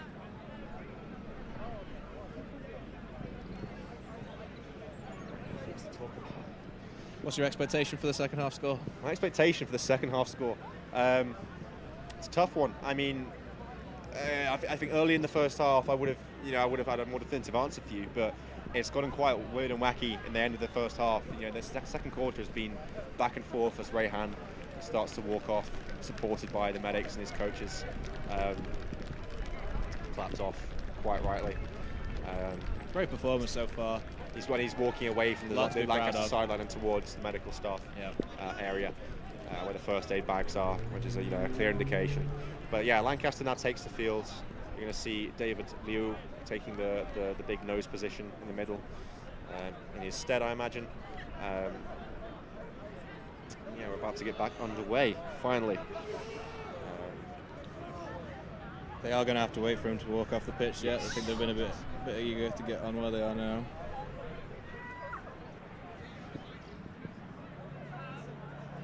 It's hard to see who's the... We've got, I think Lancaster D-line now is Lewis Moore, Ezra Iro, and David Liu up the middle. Jack Watson at linebacker. along with Kai Turner. Kai Turner has also been to the States, just like Ben Smith, but he was playing rugby over there for Michigan State instead of didn't think he was quite good enough for the team there. York is taking it off. It's a run on. Oh, it's a pass on the first passes, play. but it goes in the dirt. Intentional grounding, possibly? No, no. Outside the pocket. So maybe, but I think maybe it's a bit cold after all this pause. As we were saying about the effects of these long pauses, you can get cold. For a quarterback, it's so mechanical. Exactly. Didn't see either quarterback continue to throw then in that break, which is not good. It's not good for them. Couldn't be Joe Dodds. So yeah, about throwing mechanics and warming up for each quarterback takes a while. Takes a long time to get hot. Absolutely. Each time you try and force that ball down and into a deep shot as well, you're taking a little bit out of your power, that condition as well. So yeah, second, or is it? Well, was that? I think it was second down already. So it's now 3rd and long, I believe. I can't see the down marker very well. 3 receivers. I'm going now to a spread formation. Motions, but a flag thrown. It might be an illegal motion. Jerome Addy clapping. He thinks he's got the flag against the other team. Could have been a false start or a illegal motion. There are specific rules on offenses. There are a bit more rules on how offenses can work compared to defenses. You can pretty much do whatever they want behind the line of scrimmage. York screwed up in some way or other. Now a very long 3rd down as they look to pass. Oh no! Ben Smith takes the ball, but he's brought down. Great tackle. Got an outside run, but he couldn't get the open space. I imagine they were trading on Ben Smith's explosive capabilities there. Or thinking, Lancaster will be expecting the pass. Let's catch him with a run and see what Ben can do. He's our most explosive player, but so York Lancaster was ready for it. Away. Lancaster still leading, 15-14. I'm aware that it's a bit harder to shout out the box players, the linebackers, offensive, defensive linemen, compared to the players out in space, just because there's so much space to see what their numbers is, and in that box, it can get very hard to see what's happening and who everyone is. Just an update from the coach there on the injury. Seems to be a dislocated shoulder that popped out earlier in the game, was popped back into place, and now has come out again. Yeah, defensive line coach Peter Ray checking up on his lineman there. So we're now at 4th and long, punting the ball away. York punter gets the ball off. Kick. Nice kick. That's good distance. It's a good bounce, rolling towards the Lancaster sideline. Poison, stand away. Lancaster players are instructed to leave it alone, and they'll receive the ball at the looks like the 10-yard line. Not good field position for Lancaster, but they don't. They've got the lead on, I believe. Yeah, I mean the smart thing to do here is run the clock out. Yeah. Take this, get into the half, come back and attack. But if you think that the defense is going to expect that you do that, and maybe they'll bunch up, that's your opportunity to take a shot. So here we go. Shell Zhang has got some passion on that offensive line.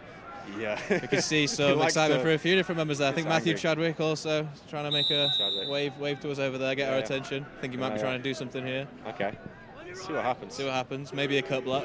Got 2 running backs in the backfield. Yeah, it looks like a traditional running formation. Are they going to go for a play action pass? Charles at the middle, I recken. Yeah, no. Oh, fake to number 80. There we go. And he rounds out the outside, but tackled by 2 York Centurions and walked backwards. That was not a very confident run from number 8. Leon Ellis on the carry. Yeah, maybe not sharing his offensive line's aggression. I think the offensive line looks pretty fired up for that. I think they should have run behind them. They should have definitely run behind them, yeah. Catch them, all you need to do is gain a few yards and run the clock out. An inside run is a bit less risky in terms of yardage than an outside run. It's hard to lose yardage on an inside run, whereas an outside run can go the other way. This is the thing, if you aren't engaging in contact, if you're not putting yourself into these positions to keep yourself safe, that's how you get hurt. Yeah. You got to make sure that you're running into that. And it looks like it might be the end of the half as the Lancaster players taking their helmets off, as well as the York players. Looks like the end of the half. The halftime score, Lancaster Bombers 15, York Centurions 14, taking the narrow lead into the half. Back and forth game. And yeah, I believe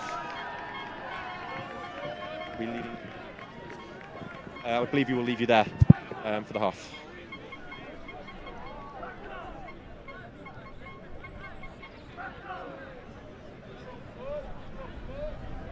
Coach just confirmed to me that they're taking the girlfriend of one of the players who's taking.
general, and I'm not.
Pass it down.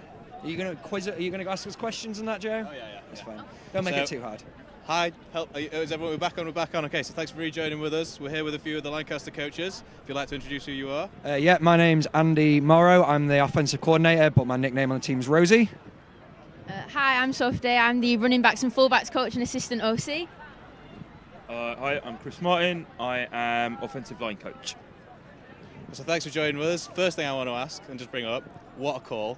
Right down there. You know which one I'm going to talk about. We know. They pretend to do the quarterback sneak and then the little pass. What went into your head? What made you call that? Well, I'm not going to give anything away at half-time too much. But ask me again afterwards, Joe. But I just thought, I've got a big list of plays, and I thought it's the right one for the right time. And my voice is going from shouting across the field now. But yeah, what a call! I think everybody was surprised but impressed. Yeah. So the thing that we're loving to see at the moment is this change in the Lancaster offense, right? You're trying to take those shots out there. What's been this year that sort of pushed you into trusting these guys or putting those sort of plays into play? Oh, definitely. I think the fact that we've got two quarterbacks now that are both very capable, so we've got Ryan and Jax, I think the competition between them just meant that they're improving both as players and improving each other. So it's that competition just means they've got a lot more kind of, they've just both improved so much more. Yeah. I think our receiver core as well, absolutely solid. And the offensive line and running backs allowing that time in the pocket. He's got all day to throw. Not a sack yet, I don't think. No. And that was all on these two for their coaching, giving them that time. Yeah. I mean, talking about looking at some of the running backs here, Troy Lynn's been big influence here, these outside runs. What do you think Troy's speciality is? What does he bring to this? Why do we keep going back to these outside runs? Troy brings he's got that natural athleticism and ability. He's worked really hard in the off-season and all through training this year, and he's come a really long way. Well, all the running backs and full-backs have come a really long way this year. They've put the work in behind the scenes, and as well away from football, kind of over team meetings and classroom. So all of them together, and obviously Troy's standing out with his kind of outside runs and stuff. I'm really pleased, and I couldn't be prouder of them, to be honest. Yeah. You can tell there's a level of quality in coaching here that is translated to the field, so I can tell that's coming through you guys. Just as I had to speak to the sort of offensive line here, there's a few different changes here. Introduction of Ruby Watson. Yeah, how's that been for you guys? So that's been fantastic for us. Ruby's GB women's. She was over in Spain a couple of weeks ago. It's fantastic to have someone who's that young but with that experience. We've also got Zhao. Zhao, he having played China, top league, really experienced, really intensive, brings that intensity in line. And of course, we're hearing him. Yeah, you're going to hear him a lot. Field, and of course, then we've got Joe Innes, who's represented the North Universities and plays for Lancaster Wolverines, really good level. A lot of good experience that also play outside of uni ball as well, and it really helps and brings on a lot of the other players that don't have the opportunities. I'm really happy with what the line's doing this year. It's fantastic. Yeah. Anything else you'd like to ask or add into this game? I haven't had time to think of any questions.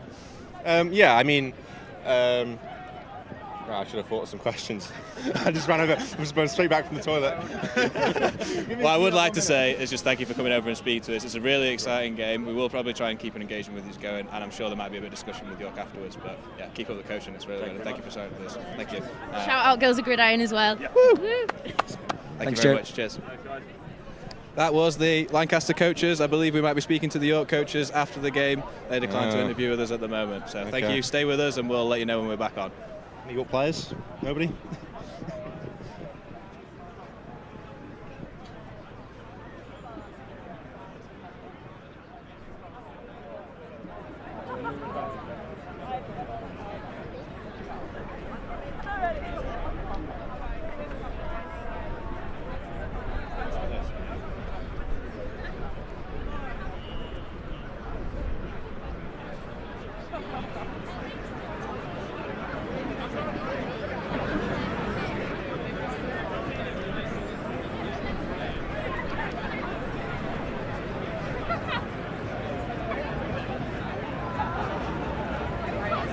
Joe.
Second touchdown.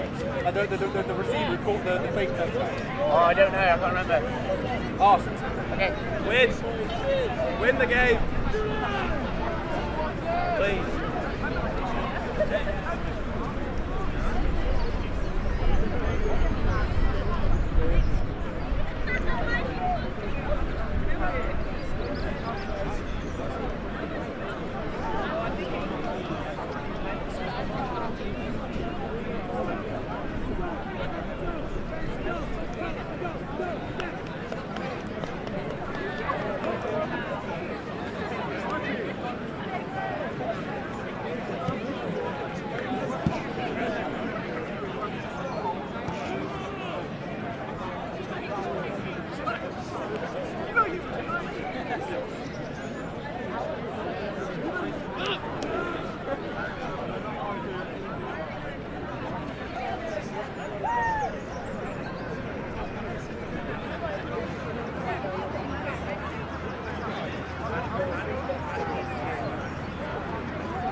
So welcome back, everyone. I'm not sure if you can hear us. I think we are now live. Yeah, we are live. We're getting a thumbs up. Cool.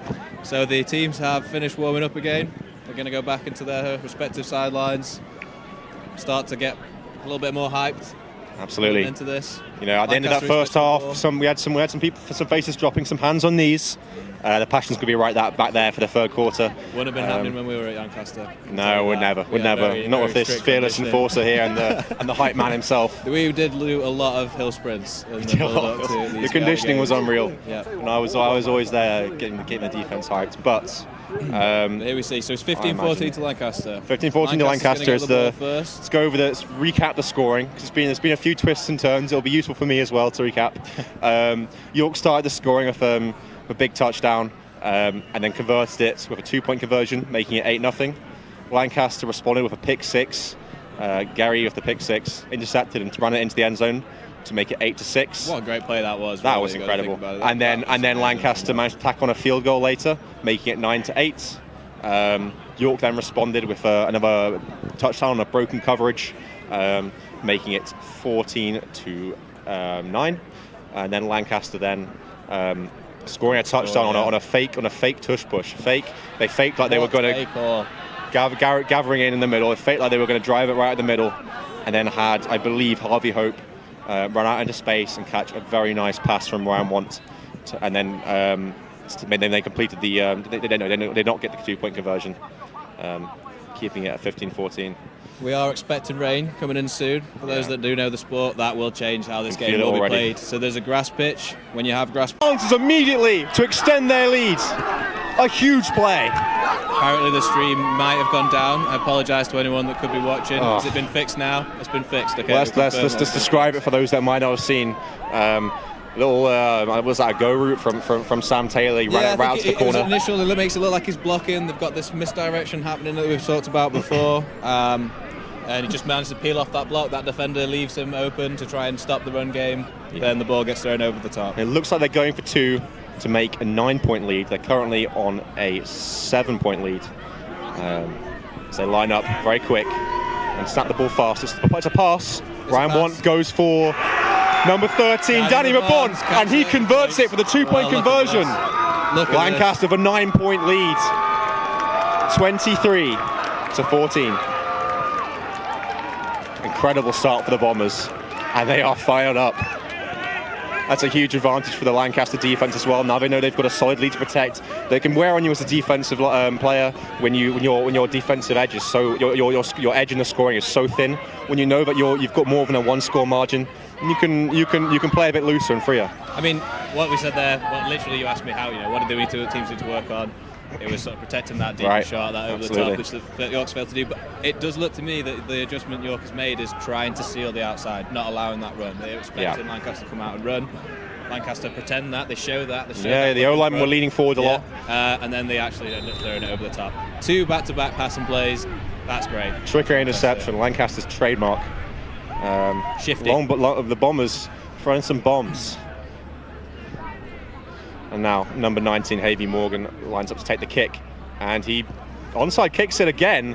I mean, bold. Almost. It's going to come by Lancaster by the looks of it. Oh my goodness! And for the fourth attempt at an onside kick in this game. This time it works. Ref signals Lancaster ball, and they have the ball again at midfield. I mean, this is where we talk about the impact of mentality.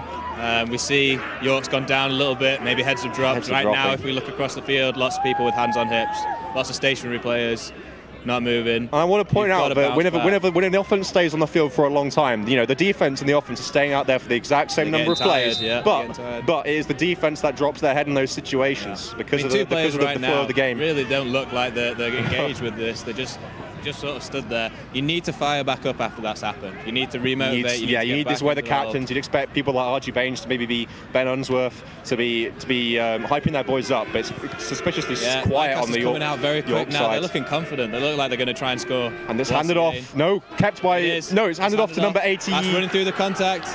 Good yardage before brought down near the sideline. Was that 88? Could be 86. We don't have an 86 on the score sheet. They're going a hurry-up offense. They're going no huddle. They're going fast. This is when you've got the momentum as in this situation. You want to move fast. You don't want the other team to be able to recover. Of this game right here. This is a turning point for Lancaster to set the tone. Another handoff by the looks of it. Up the middle to number 8, Matt Charles. Great tackle. Runs through a tackle, but brought down by number 28.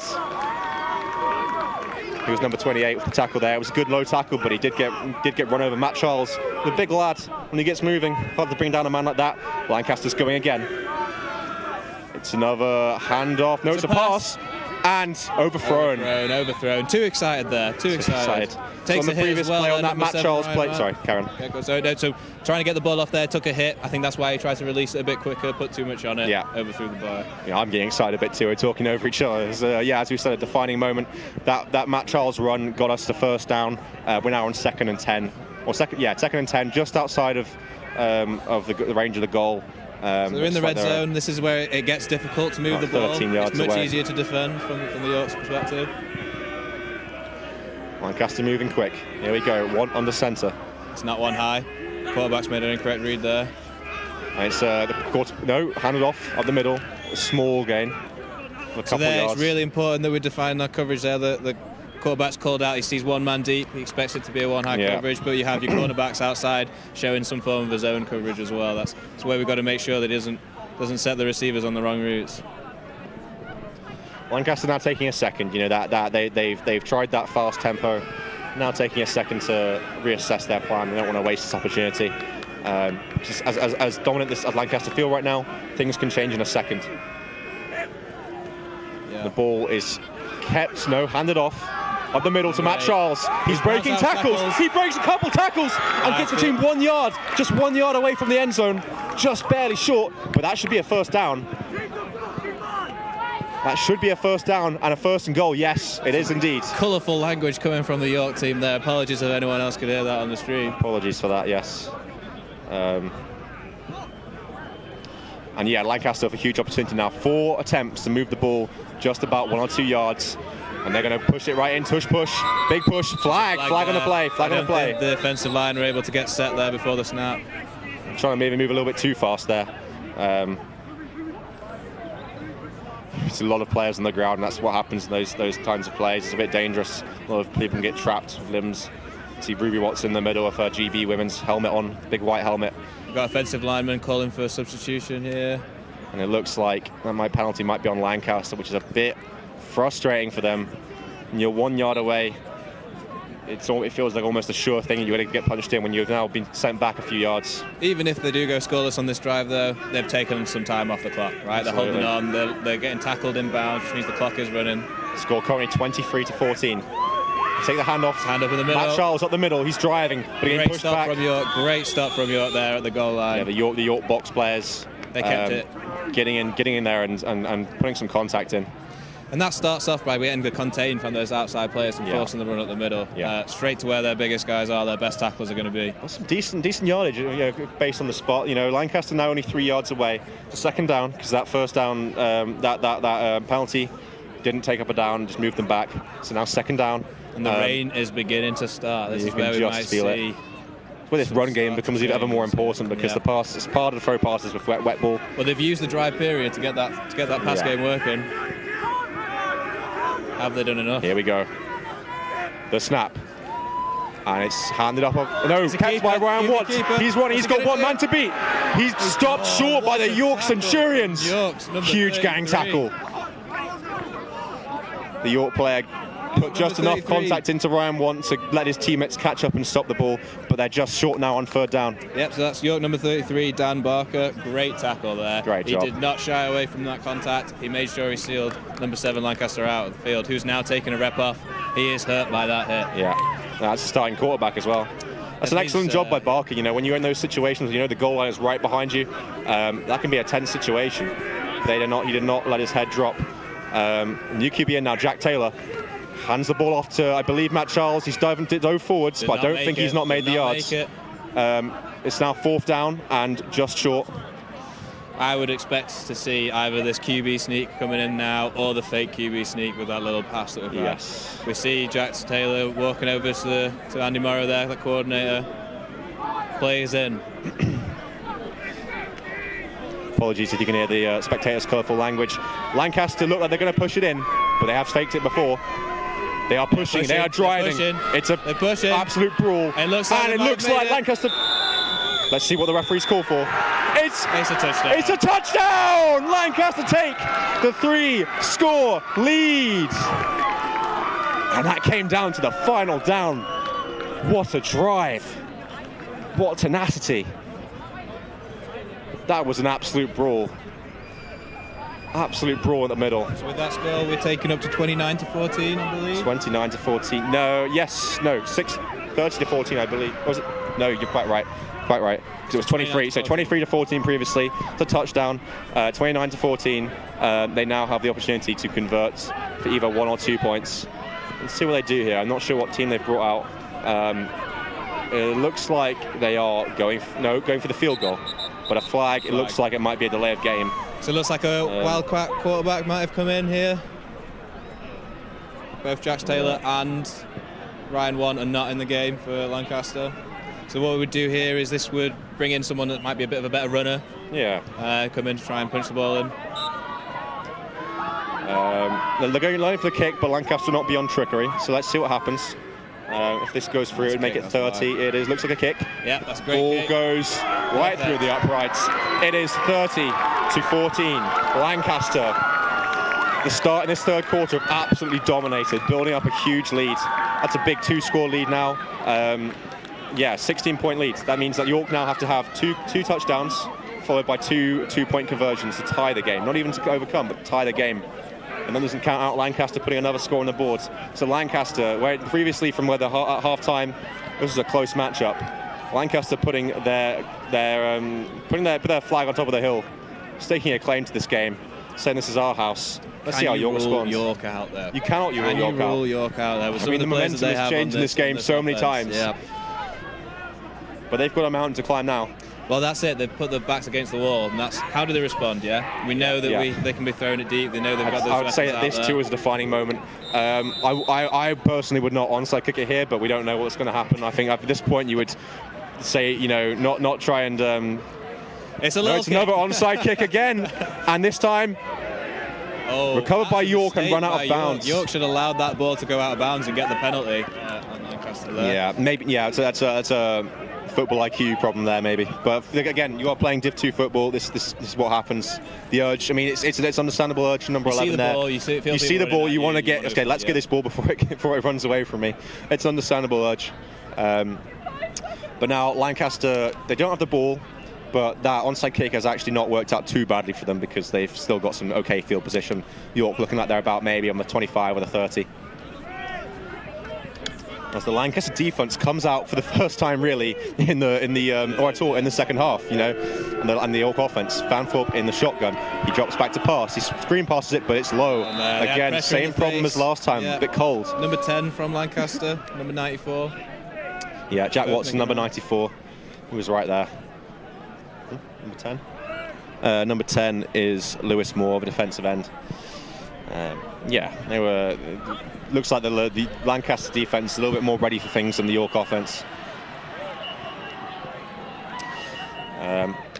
But let's see what happens. As we've seen, the Lancaster secondary, their pass coverage has been a bit shoddy at times, and the York offense has some playmakers. So the big chunk play could change everything. 3 receivers on the right for York. And Fanthorpe is passing to the left, and that to me looks like offensive pass interference. The Lancaster defensive back took a push in the back. So the thing to see here is number 8 for York, quarterback, did not make the read there. He knew what he had. It was some form of verts concept, which was ended all their receivers deep. He took his step. He's probably received a coaching cue just to let that ball go out to that receiver, thinking to get the. I think that was a missed penalty there. I think that was a push right in the back. It looks pretty clear to me. Yeah. You're not allowed. Yeah, again, also from offensive players or receivers or defensive backs, you're not allowed to play the play. You have to play the ball whilst the ball is in the air. Yeah. So I think I missed call from the refs there. Fanthorpe now on third down.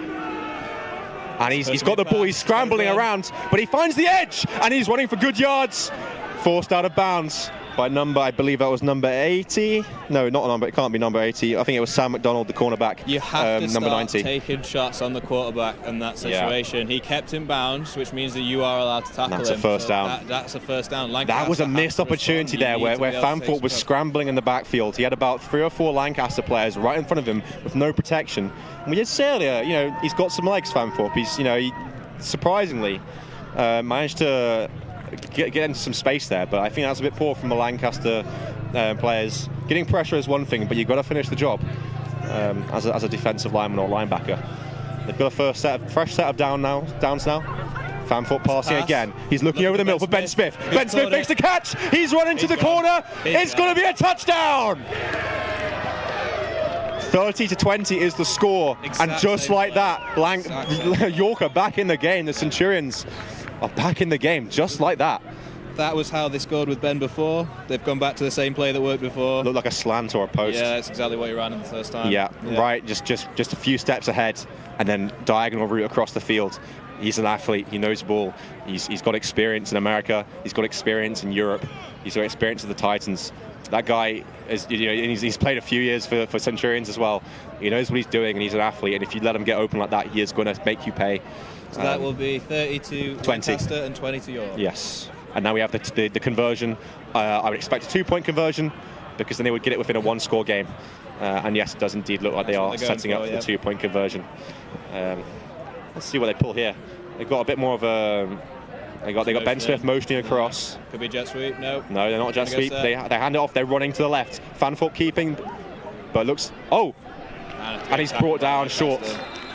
Yes, Fanthorpe quarterback keeper, but brought down short. Good flow from the Lancaster defense. He's slow to get up. To keep it as a 2-score game. But yeah, he's up. Fanthorpe's up. Good to see. Don't want to see injuries. Had too many of them already. Too much injury stoppage already. But yes, that keeps it a 10-point game. Keeps it a 10-point game, which is, I think, pretty crucial for Lancaster in terms of momentum. Well, those 2 points are massive, because when you're in one score, you know that it just takes one big play to make that difference up. When you're within 2 scores, you've got a bit more work to do. Yeah, I mean, so right now York needs a touchdown and a field goal to even get close. Really, that's what they've got to aim for. Apologies if anyone's hearing the bad language. Now York goes to kick it off. They've got renewed energy. Kicking it deep to the left. Number 13 for Lancaster receives. Danny Mabon. Danny Mabon. And he's running it down to the sideline. That's a great return. Nice return. Got some good staying yards. Staying up, pushing. He's got his boys behind him, and the whistle is finally blown. Not a bad return at all. Gets him sort of just behind midfield by the looks of it. Yep. Not bad at all. And the Lancaster offense comes out again now for the first time since their incredible exploits at the start of the third quarter. So not bad starting position. They are in their own half. They are close to midfield though. What we're really looking to see here is Lancaster burning that clock off now. Yeah. Holding on to that ball for a little bit longer.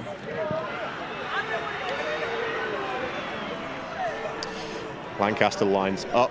We've got Jack Taylor under centre. Like Jack Taylor's now under. Ryan Want has stayed on the sideline after that hit he took. It's a handoff.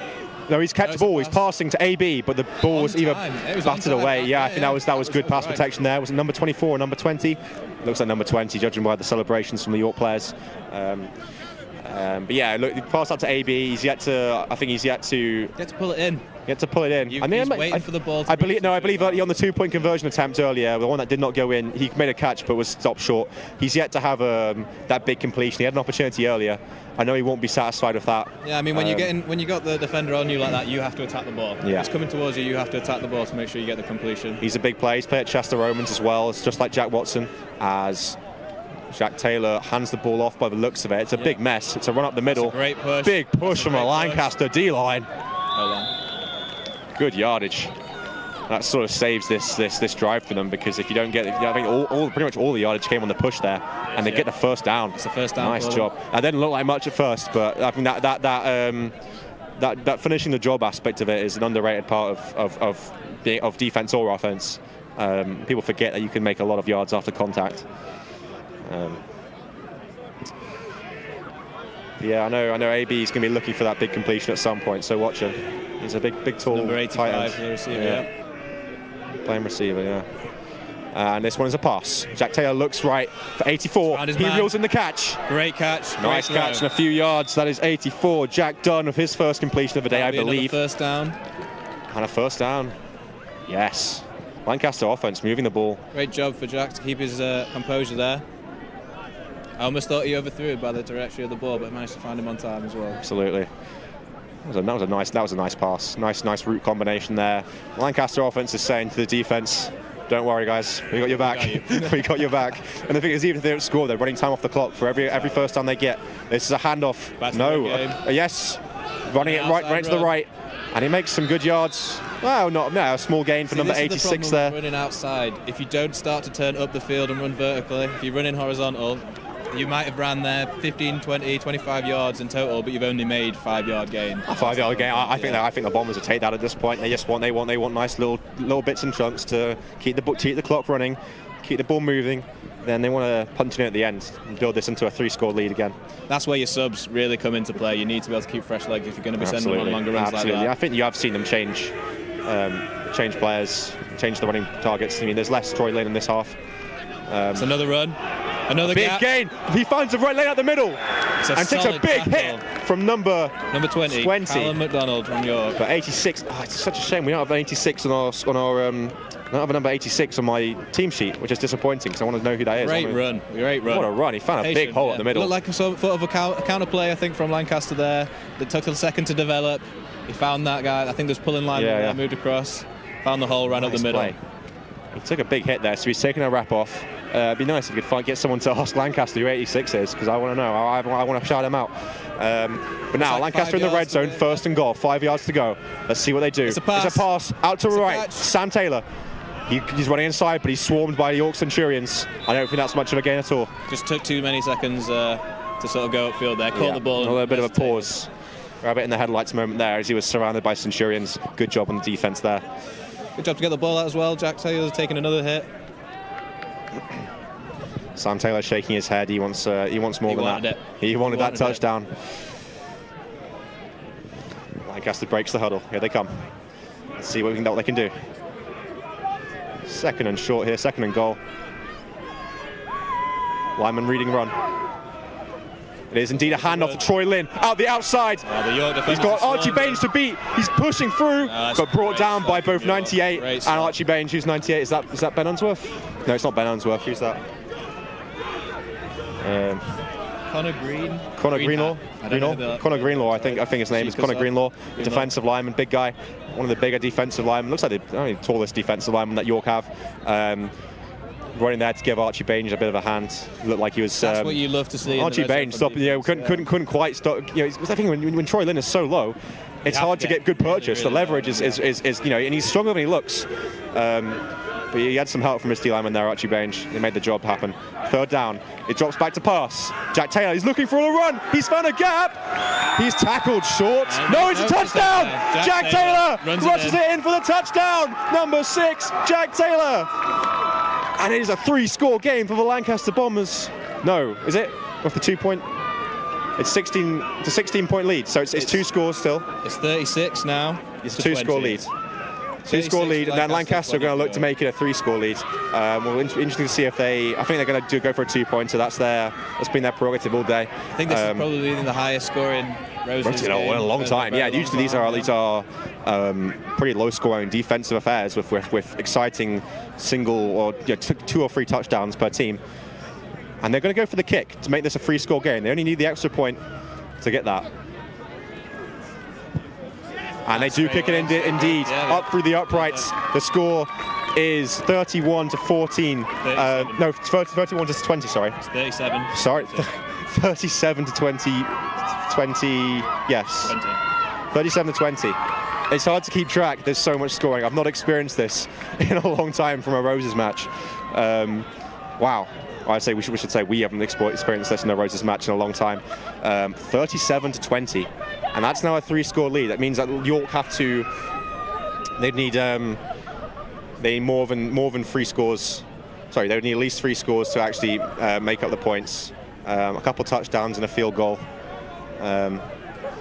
Just for those who heard this earlier, the drone has come back. The drone's come back. Let's see if the ref has a problem takes issue. We're going to have another long stoppage. But yeah, Havey Morgan going to kick it deep again, I imagine, or maybe an onside. Maybe they're not done. Maybe Lancaster is not done. Let's see what happens. It's another chip kick. It's a chip kick, but York's caught this. Number 49 got on that nice and quick. Yeah. Good job from the York player there. I think at this point, I'd be kicking it deep at this point. I think you've got the 3-score lead. When you get this lead, knowing the play callers at Lancaster, we're probably going to start to see some more trick plays kind of stuff. They're not going to change that mentality about the kickoff. I suppose not. They're going to do. That's what they want to do. That's how they play. It is indeed. If you kick it deep, you give them an opportunity to run it back. That's the big thing. I suppose so. Yeah. I mean, that's the thing though. If we're in a game like this with some playmakers on the York side, you never know what's going to happen. Exactly. You get Ben Smith with an onside kick and he gets into space. Fanthorpe gets a motion and he's dropped the pass. He's dropped back the pass. He's screened past it, but it's taken down by Jerome Addy in the backfield. Excellent play there. It's a loss of maybe 3 or 4 yards there for York. You can see again a bit more of deflated behaviour. Yeah. So this, you have to start trying to pick back up. You've got to come into some form of like a comeback mentality, right? And Jerome Addy, one of the sort of hype leaders on that defence, making a nice play there, getting his team fired up, saying, "We're not just going to let you do what you did last drive." We'll see how York respond. As we know, it only takes one big play for them to do some serious damage to the Bombers' defence. This is what we might be finding here. Ben Smith is now lining up outside by himself. You've got Trips on the right, Ben Smith on the left by himself. And yes, here it comes. Fanthorpe's running through the middle. Didn't like the look. And he's surrounded by Bombers and brought down. Yeah, he was looking Ben Smith's way, but... So Lancaster defence looks like it's playing from sort of a cover 3 defence. They're sending 3 men deep at the back, just from that. Yeah. So what that means is when York's QB takes that drop back, he's looking up, he sees the corners bailing into those deep zones. He doesn't want to put the ball out there in case he throws an interception, right? So it's a smart decision. You'd have hoped he'd have got a few more yards. Maybe you should try to look back across with these 3 receivers on the other side. Especially on third down, you need more yards than that. And it's third and long. You can expect a big pass here from Centurions, taking their time in the huddle. They're deciding what they want to do. Let's see what they've cooked up. This will be a bit of a defining play. York need to get something going. It's still only the third quarter, but they have a 3-score lead. And the whistle is blown. We'll see what happened there. End of quarter, I believe. End of quarter, yeah. So now if we're moving to the fourth quarter, and York need 3 scores whilst keeping Lancaster out of the end zone again. Yeah, so just a reminder, it is 37 to Lancaster, 20 to York. Yeah. I mean, I think I spoke to the Bombers OC Rosie Morrow before the game, and he said he would have been happy with something like 28 points. That would have been his game. He thought that would have been glorious. 28 points at any of these Rose games is a good amount to get to. You know, I think you typically in a Brit Ball game, you know, about 20 points is usually enough to win a game. Yeah, I'd say 3 to 4 scores would probably be enough. Yeah. Not today. 37 points. I can't imagine that Rosie Morrow could have anything really particularly bad to say about his offense today. They've done him proud, and I mean the special teams work, that onside kicking paid off for them on that one drive at the start of the third quarter, and they made it count. It's not like that York has been playing particularly badly either. I think they've designed plays here to attack this defense. Clearly Lancaster's prepared well. They've watched their film. I can't say I was expecting this particular, not so much the result of who's winning or to either side. I thought this was a pretty even game beforehand, but the amount of scoring has shocked me, to be honest. Another motion out now, so they're starting to bring the looking for the pass. Looks like it was tipped as he threw it. Did not set his feet, felt the pressure coming through, didn't get comfortable before making the throw, tries to force it, and it goes into the ground. Just straight into the dirt, a wobbly ball. Yeah, it looked like a D lineman might have got his hands on that. Might have been Ezra Ira. Looking for Ben Smith once again, trying to do that slant route that he scored on. You know, the problem is if it's not working, you've got to try something else. Yeah. You can send that running back in a motion as many times as you want to. It's not going to distract the fact that your playmaker is running on the inside of the field. Exactly. And it looks like York are going to punt the ball. They have got a 4th and long. Unless they go for some trickery here, they do need to get some points on the board. But the snap's low and it's rolls on the ground. Lancaster takes him down in the backfield. And it will be a turnover on downs. A mistake that the York Centurions cannot afford to be making at this point in the game. They've allowed the Lancaster offense to re-enter the field with excellent field position. Maybe something like the 25 or the 30. It's not very far for this Lancaster offense to drive after they've already scored. Well, I think 31 of those points were on Lancaster offense. You have the pick 6 earlier from Gary. 31 of the points are on the Lancaster offense. And when they've scored that many all day, giving them a short field, that's not what you want. Unfortunate miscue from the York snapper, long snapper there. Being a long snapper yourself? Yeah, I've had a few of those experiences. Not in Roses though. And it looks like a handoff to Troy Lynn up the middle. He might get a couple yards, but he's brought down by a huddle of York Centurions. Good job on the York Centurions D-line there. Yeah, I've had a few miscues. Perfect in Roses. UCLan 20. Perfect in Roses, but UCLan, Manmet, Liverpool, Bradford. It's a tough position to play. Yeah, Edgehill as well. It's hard to do under the pressure. So. Yeah, it's a very technical thing, and yeah, especially at this level when you know you need to get everything perfectly. Yeah, it's tough. It's tough. Jack Taylor back under centre, hands off, up the middle.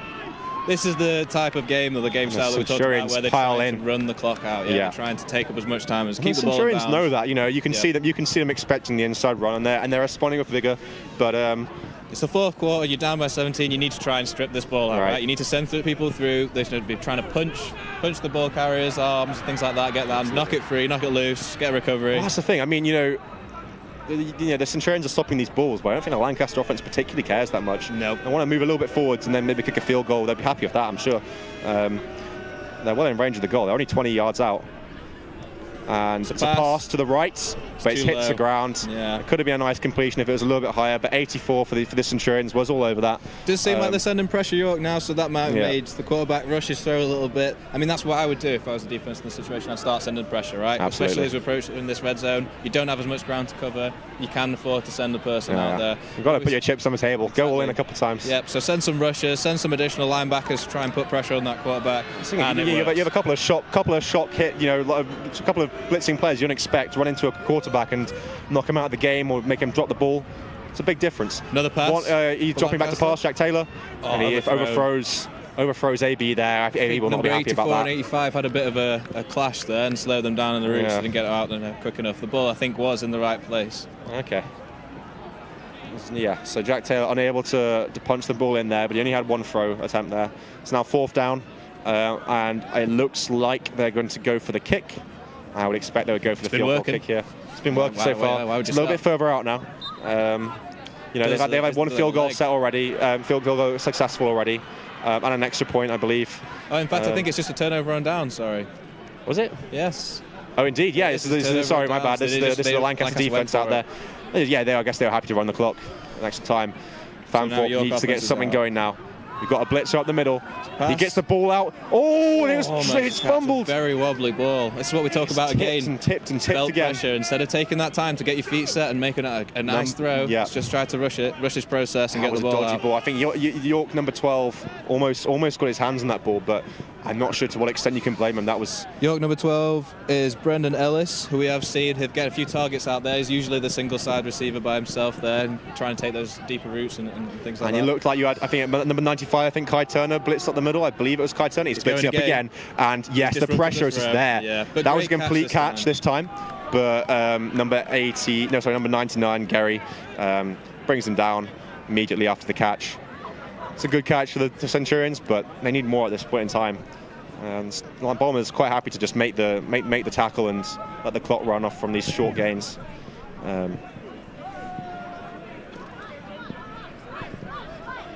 As the Centurions step out. Third and very short. I think here maybe a yard. But they look like they're in an empty set. Is that our spread? It's a trip spread. Yeah, there's a running back there. It's a pass again.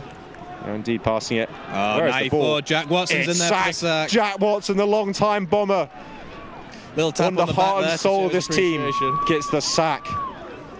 And that is crushing for the Centurions, because now it's fourth and quite a distance. That fourth will be and 8 by the looks of it. A very special moment for Jack Watson, who's probably played his last Roses game here. Maybe, These are the moments that you sort of take with you out this game. He's a fifth-year player, but this is only his third Roses because COVID wiped off two of our Roses matches in 2019 and 2020. 2020 and 2021, tragically. And the Centurions go for the punt. And snap is good. Booted this time, nice punt. That is a great managed to get the ball off this time. Looks like Jerome Addy is going to return it, and he's running up the sideline, and he misses a tackle, misses another tackle. He's cutting up the middle, spinning, and he's finally brought down and somewhere like the 35 by the looks of it, just short of midfield. Very nice return from Jerome Addy. The ball was spinning in a bit of a weird angle. It's a good job. Sort of nullifies the effectiveness of that kick there. As the Bombers' offense will take the field once more. The Centurions could not get anything going there in the face of that pressure from Kai Turner and Jack Watson, as well as the rest of the D-line. Another wave from Matthew Chadwick as he's coming over to the huddle here. He's excited. Yeah. We can see quarterback number 7 is back in. Ryan Want back in the game. Excellent news for him. Good to see he's not too injured. He's under center. Takes the snap, and it's a handoff to number 80, Leon Ellis. He's brought down, but stays up, and finally brought down by a couple of Centurions for a short gain. This is a game that we've talked about before. He slows down. He sees the hole. And he almost waits too much. When you're a running back, you want that vision. You want patience. Absolutely. You need to wait for the blocks to work and the lane to open. But if you go too slow and you wait too long, those gaps disappear, right? That's where the York is doing a great job of filling those gaps up. Well, I think Jerome. Sorry, not Jerome. Leon's gaining experience. It's the second Roses, but last year not too many carries as a rookie. I think he's just trying to they're slowly giving him confidence. Exactly, yeah. And I think next year we'll see what he can do. It's a run out to the left. Looks like number 15 has it. He's running for the first down, but brought down short by the Centurions. Great tackle. Great tackle second by down, the number there. 15, Rajveer, the tight end. Nice carry from there. Tackle from behind as well, so great pursuit. Pursuit by York to great job from across the defence. But again, they need to make something happen at this point in the game. They don't have a lot of time. So 3rd and 5 now for Lancaster's offense. I mean, really, that one extra point, that 17-point lead compared to a 16-point lead is huge. Just the fact that they can't change this game in 2 scores. 3 is a lot of scores to get in a fourth quarter. One takes the snap and he hands it off to Ellis. Leon Ellis, he kept the ball and he throws it. Throws it and out. It goes there. incomplete. Yeah. Completely fooled me there on the play action. Completely fooled. That is how. So when you do have an offensive line that maybe isn't as adept at pass blocking, you need to create more time for that quarterback to make the throws and let the routes develop. That's Roll where we outs, see bootlegs and play action. Yeah, these type of things give that quarterback a little bit more time. But that will end the drive for the Bombers. They're not going to punt the ball by the looks of it. Not great field position for Lancaster. It is great field position for York here. You'd hope that they're going to try something. This punt is probably going to go to Ben Smith. Is this the first time that Lancaster have punted in this game? Like, I feel like every drive has ended either with a score or with like a fourth down attempt or a field goal. Sure. Must be one of the, if not the first time punting, the second time punting. I think it may be the second time. My memory's a bit hazy. It's been a tumultuous game. And the ball is respotted. Let's see what happens. This is yes, Havey Morgan. It looks like it's going to be punter and kicker is lining back. He's got number 14, Jerome Addy, as his personal protector. Let's see what happens. Ball snaps, nice snap. Morgan gets the ball off. It's a bit of a wobbly. It's a bit of a wobbly ball, but it's a good job to get the ball off. That's the most important thing. And the ball is downed only a little bit further past midfield. Not ideal for the Bombers, but it could be a lot worse. It's a good thing they got the ball off.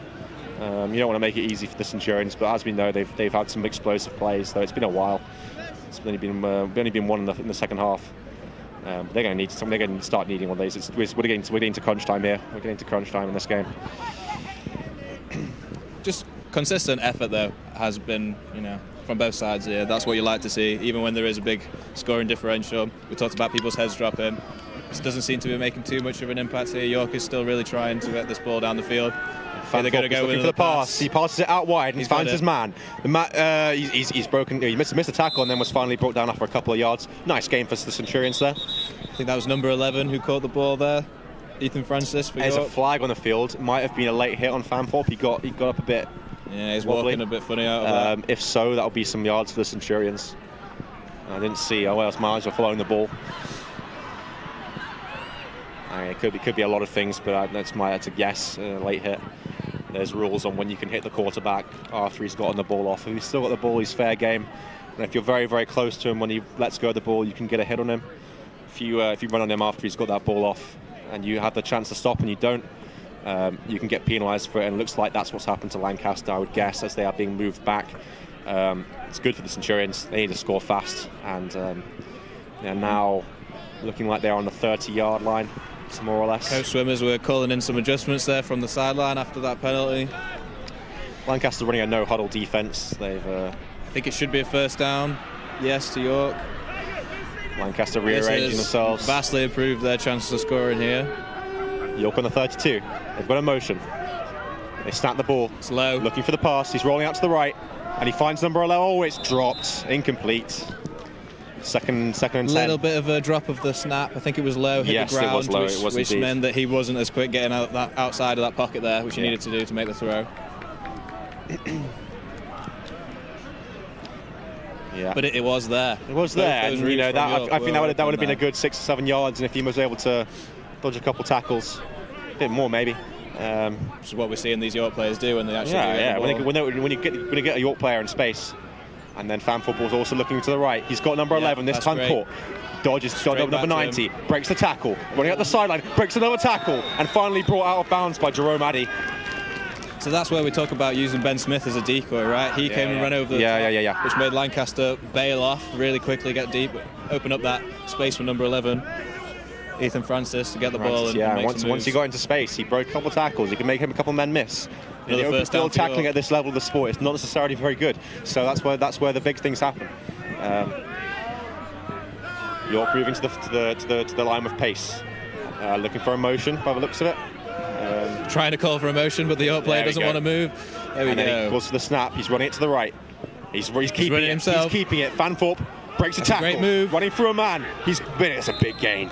A big game for Tom Fanthorpe as he steps out of bounds. That's almost a first down, I think. Yes, that should be second and short. Second and short, and inside about 5 yards away from the end zone. York need this. York need this. I'm calling it right now. If they do not score this touchdown on this drive, I'm predicting a Lancaster win. This is crunch time for the Centurions.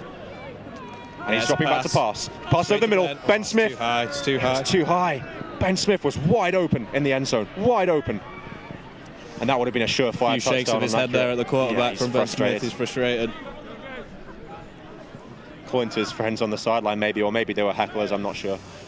Could Said he would see them after the game. Oh, okay. Well, yeah, maybe they'll laugh. Maybe not friends. Maybe not friends.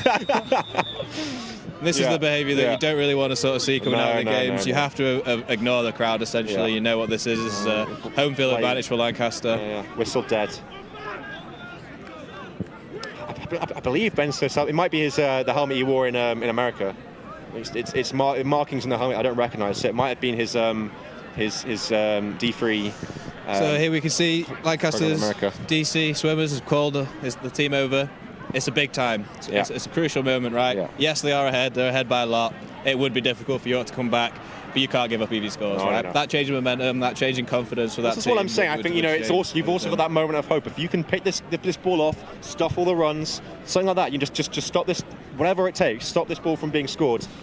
You're in very, very, very good position to win at this point. We've seen bigger comebacks from other teams as well. But not this late in the game, maybe. This is fourth quarter. Is it fourth quarter? Yeah, it's fourth quarter football. Like, this is make or break stuff. From a 3-score lead, you can't be letting chances like this go. The Centurions have to score here. They really, really do. They have to score. Let's see what adjustments have been made. There we go. York to the line earlier than Lancaster. Lancaster needs to get themselves set. Apologies for any language you might hear. 3rd and short. A motion. Fanthorpe takes the snap.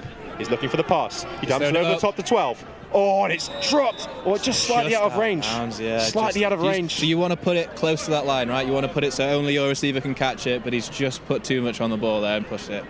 Well, we've seen that a few times this day from Fanthorpe. He's had his moments. But the consistency maybe it's the pressure of the crowd, maybe it's the pressure of the moment, but you've got to be able to settle. You've got to be able to settle. All right, focus on your fourth game. And short, fourth and about 1 yard. The Centurions need this. They don't do much inside run. You might see one here. And they're passing it. He's passing it over the middle to Ben Smith. Who catches Ben Smith makes the catch for the touchdown. He's now and he's responding to the hecklers. So there is a very strict rule in American football in the UK, which is no celebrating, no taunting, things like that. You have to be really careful not to undo your touchdown with those things. I think we can allow him that one. Oh yeah, I think we can allow him that one for sure. You just don't want to see those things overturned. Ben Smith's justified there. Absolutely. Lancaster players now defending Ben Smith. He is a good player. It's nice to these hecklers. I like him. He's pretty nice. Okay, Centurions need to capitalise this. They need the 2-point conversion. Let's see what happens. Fanthorpe passing again. It's number 11. It made it complete. Almost intercepted, but it doesn't matter. That is not complete. Only 6 points added to the scoreboard.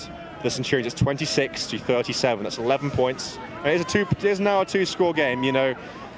Centurion. I said they needed that. They can still get a touchdown, a 2-point conversion, and a field goal to tie the game, if my calculations are correct.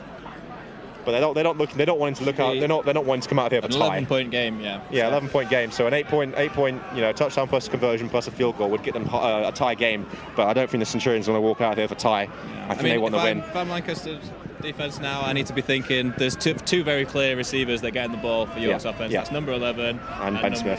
9 and 11. And that is what you need to be game planning around, right? Not giving up other receivers some space, but you need to definitely make sure that they are whoever's on him has to be your best guys in that red zone. Yeah, who's number 11? I think we should shout him out. He's been making some plays. That is Ethan Francis for York. Ethan Francis. We've not said his name much, but he's clearly one of his key players. As York kick the ball deep to number 13, Danny Mabon. Danny Mabon catches the ball. He's got a lane. He's got a gap up the middle. But a big heavy smack as he was surrounded by Centurions. Seems to be okay. That's good. Right, but I think the 2 York players that actually contacted themselves, not Danny, in that interaction. We've seen that before. The famous rugby collision. Yep. Shout out to Jamie West and Dimitar Dimitrov, who knocked themselves both unconscious doing a similar tackle a few years ago. Okay, so the Bombers take over on the looks like the 30-yard line. They're on 30-yard line. They're going to want to run the clock out. Are they? Are they going to run the clock out? I mean, we'll see. I think you got to go for it. I mean, just in general, but yeah. Oh, and number 86 gets it. I don't know who that is still, but he's nice carry from him. Yeah, good running. I wonder where Matt Charles went, number 8. I don't see much of him.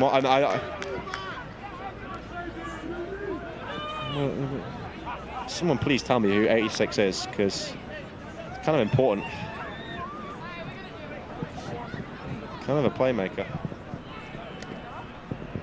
It's the Bombers line up. They got 2 or 3 yards from that first play. 2nd and 7 now. One back under centre. Looks for the pass. He's going to the right. Almost picked off. Just a little bit too quick on there. Wasn't ready. So in that kind of like close press coverage, that receiver has to make some form of a move or something to get open. You just need to hold on that little bit longer for Sam Taylor to be able to turn around, get his head around, to be able to make a catch.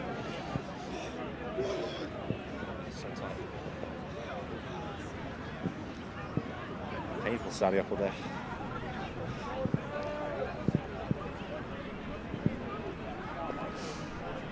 We are getting to this point in the game now where fatigue is setting in, definitely on both sides. Okay, that mentality is so important when you're so tired. Getting every ounce of performance out of your body. They're sending snap, and he's handed it off to 28. No, he's kept it. And he's being sacked by 2 York Centurions. Number 49 and 42. Not fooled by the play action there like I was. I mean, they've got a better view than me, perhaps. But a good play from the Centurions there. It now looks like it's 4th down on a long distance. And you expect the Lancaster punt here. It does indeed. Yeah, the punt team does come out. That's exactly what the Centurions need right here. Exactly what they need. They need a quick 4 and out, or 3 and out rather. Yeah, so they've scored. Get the ball back in the hands. They've scored. They've got this ball back. That's good. You know, they have to now score frequently and quickly is the only thing. They're making a game out of it. Just 2 scores now, and then 2 touchdowns would win Centurions the game. 2 unanswered touchdowns would win them the game. That's all they need. They wouldn't even need to convert them. 12 points would win them the game. So Lancaster has Haley Morgan back there to punt the ball away. Let's see what happens. Need to get some distance on this punt. And it was tipped. Short yard, but it takes a very generous Lancaster bounce and downed very lucky by the Lancaster players. Bombers got lucky there. I wasn't sure why the York players were surrounding the ball. That was a silly move there, because if York touched that ball and then Lancaster falls on it, that's a live ball, and Lancaster get the ball back. But it was a bit of a strange moment there, a bit of confusion over whether the Centurions player was supposed to pick it up and return it or leave it there, but it looks like did not touch it. So the Bombers defense has a good field position to protect now. Very lucky on that punt. That could have gone sometimes this is the nature of a football, out of that oval-shaped chaos ball. It can bounce in any direction. I mean, the block as well from that direction, if you do get a good hand on it, it will bounce backwards. And if the York player was able to pick it up, they could then run it in for their own touchdown. Fanthorpe back under centre. And he's going for the pass, of course. He's rolling out to the right. Nothing there. No one there. Good protection by the looks of it. So there's that 83. It's hard to see from this distance. The problem with rolling a quarterback out like that is it draws the defense flows with them. Right? So they flow with them, and you bring in more people over. You take away half your options. You can't throw to the other side of the field. So if you're not going to let that ball go quickly, it's going to be harder and harder to try and find. There's also the rollouts are always to Fanthorpe's right. He's never touching the classic misconception that it's easier to throw to the right than it is to the left for a quarterback. But if you're rolling out to the left, pass again. You get more. He's throwing out to the left this time, but it looks like it hit the ground. Incomplete. Yes, referee is signaling incomplete. It's now 3rd and long. It's definitely the pressure of the moment here. You're fighting up an uphill battle. You've got to let that go. Going. Yeah. But I mean, Fanthorpe did not. I think this year he's been the starting quarterback. Last year, Rob Gorman was the starting quarterback for York. Has less of a ability to throw deep balls, but was more just, I think, generally accurate. Better timing, I think. Better timing, Fanthorpe, he's got more of an arm in him. Roses in last year, you saw him come in right at the end of the game to throw some deep balls. He wasn't able to get anything going. Let's see if he is now. He's looking for the pass. He heaves it deep for number 12. And it's tipped away. Huge play from the Lancaster cornerback. Who is that? I can't see that number. 89 or 99? It's 99. It's 99. Gary. He had a big pick 6 early in the game and a huge bat down. Oh. He saw him turn his body around there, extend the arm, jump up, interact with that ball. That was sweet to see in comparison to some of the pass coverage we've seen earlier, which has been a bit dodgy, a bit handsy. Non-existent. Yeah, non-existent as well. That was a nice tip ball, just got his arm right in the way. Beautiful job. And now it's 4th down. York looks like they're just going to go for it. They've got to get points at this point. Clock's running out. Oh, there's a bit of a muff snap. Oh no, managed to get the kick away. Punt it away. It's my bad. I'm completely Will number wrong. 14 pick it up? No, good decision to let it roll there. Letting it roll. Yeah. Take no chances. Yeah. Don't increase your risk of it getting turned over again. Yeah. I thought I saw Fanthorpe back there, but I was not looking clearly. But the York defense needs to do exactly what they did last time and get a quick turnover. Ideally, an interception or a fumble recovery. That would set things up very nicely for them. But time's running out. They can't. What the Centurions cannot afford right now is a long grinding drive. Yeah. Saps everyone's energy and drains the clock. Yeah. You might see the Bombers players making a concerted effort to stay in bounds rather than running out of bounds to keep that clock rolling.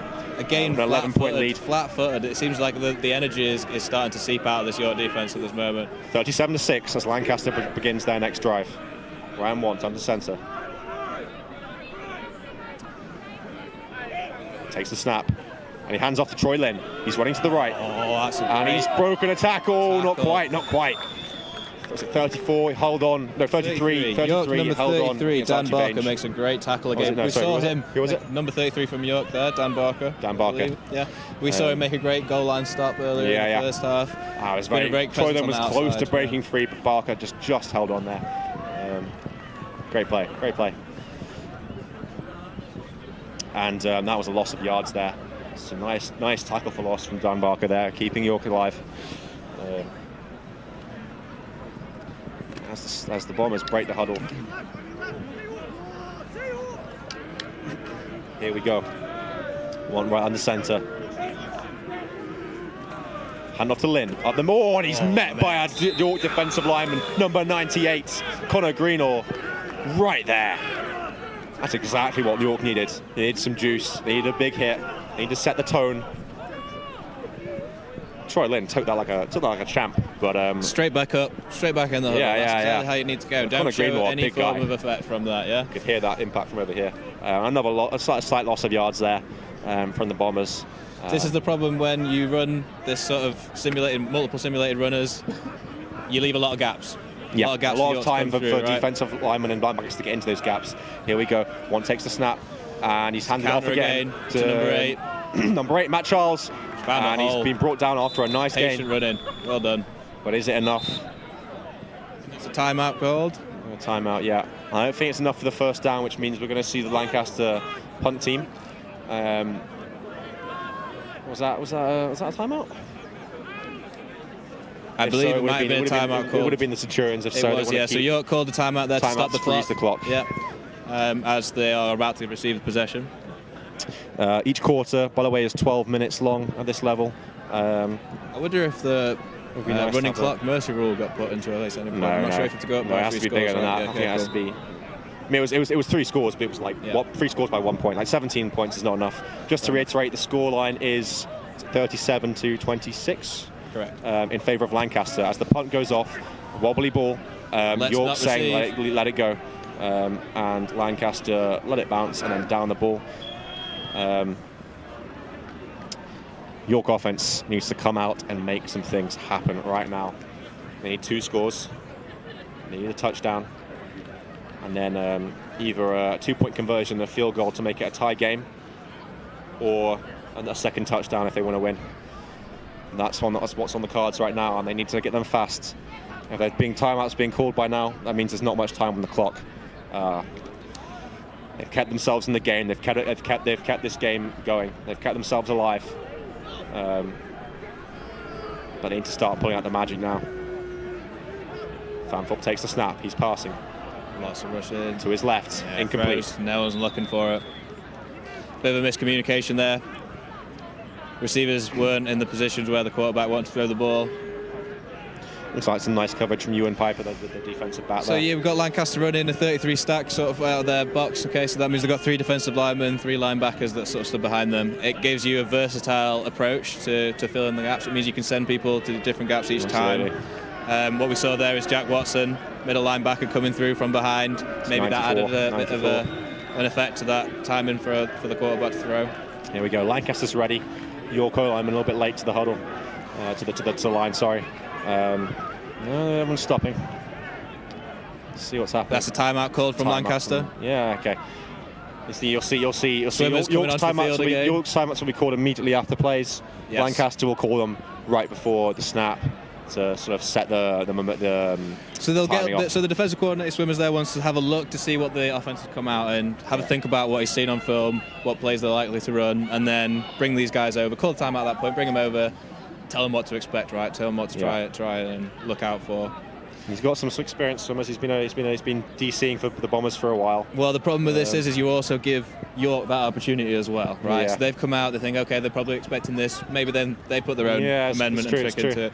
We saw Lancaster lose to Man Met a few years ago for the exact same problem. Coach called a timeout to make an adjustment to the offensive play. The coach, the coach. And they will not be named. And that gave Man Met the time to make an adjustment on defence. So hopefully now what we see. Here we go. Let's see what's happening. Is a good play from York to get this ball moving. Bombers in their 3-3 stack. And the Centurions snap the ball, looking for the deep shot.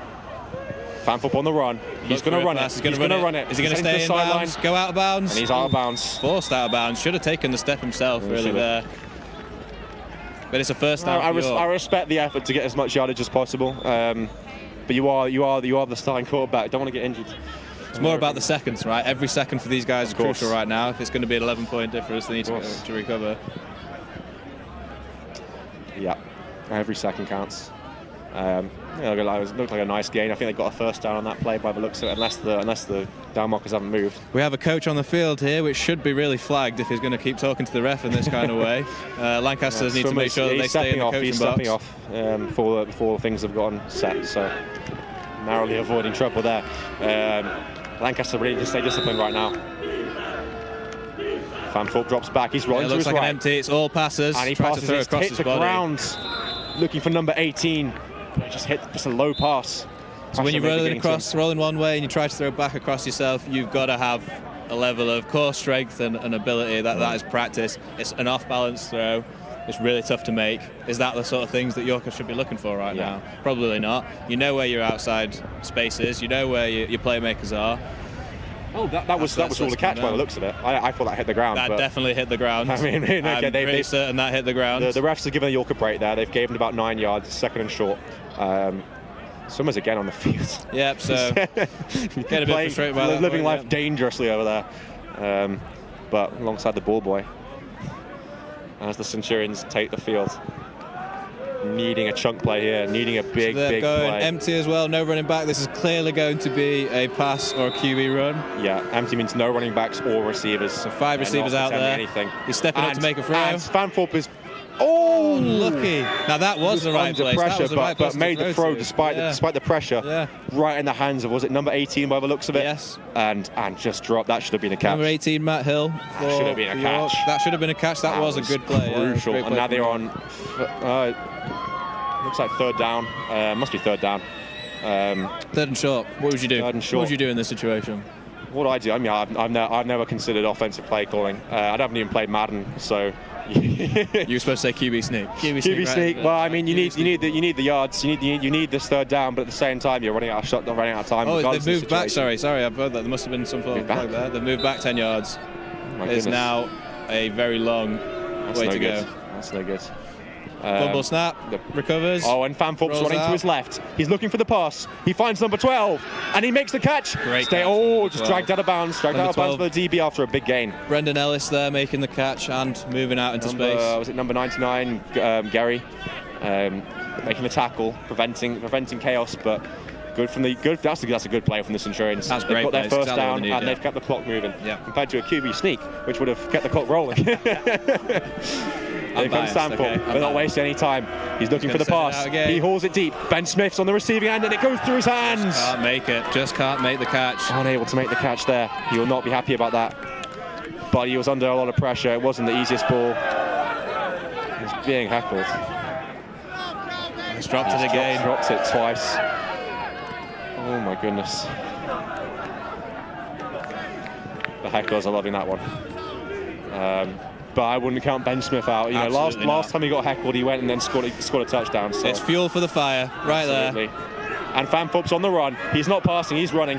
Oh, and he dodges inside and gets out of bounds. Wow. Oh, not a bad run there from Fanfup. I thought, that was a risky move, dodging inside, because if you get brought down inside the bounds, that's wasting precious time. Well ahead of that, I think that was a planned move right there. Yeah. Saw that space, tried to get to it. But he read that very well. He's got the first down just outside of the 10 yards of the goal, just about 11 yards. He takes a snap. He's looking. He's on the run again. He's going up the middle. He's going to the side. Dodges 2 or 3 tackles and down. That's a great tackle. He's going to need to move to the line fast. York's got to move.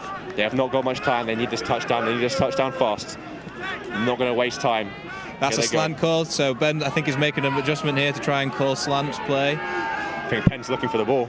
And yes, he is. That's Ben's called way. a slant. And Ben can't hold on to it. Broken up by Jerome Addy. So we saw him then rush the ball, try and call slants. He knows that he's got to hit Ben Smith for multiple slants throughout this game. He knows he wants to call it again.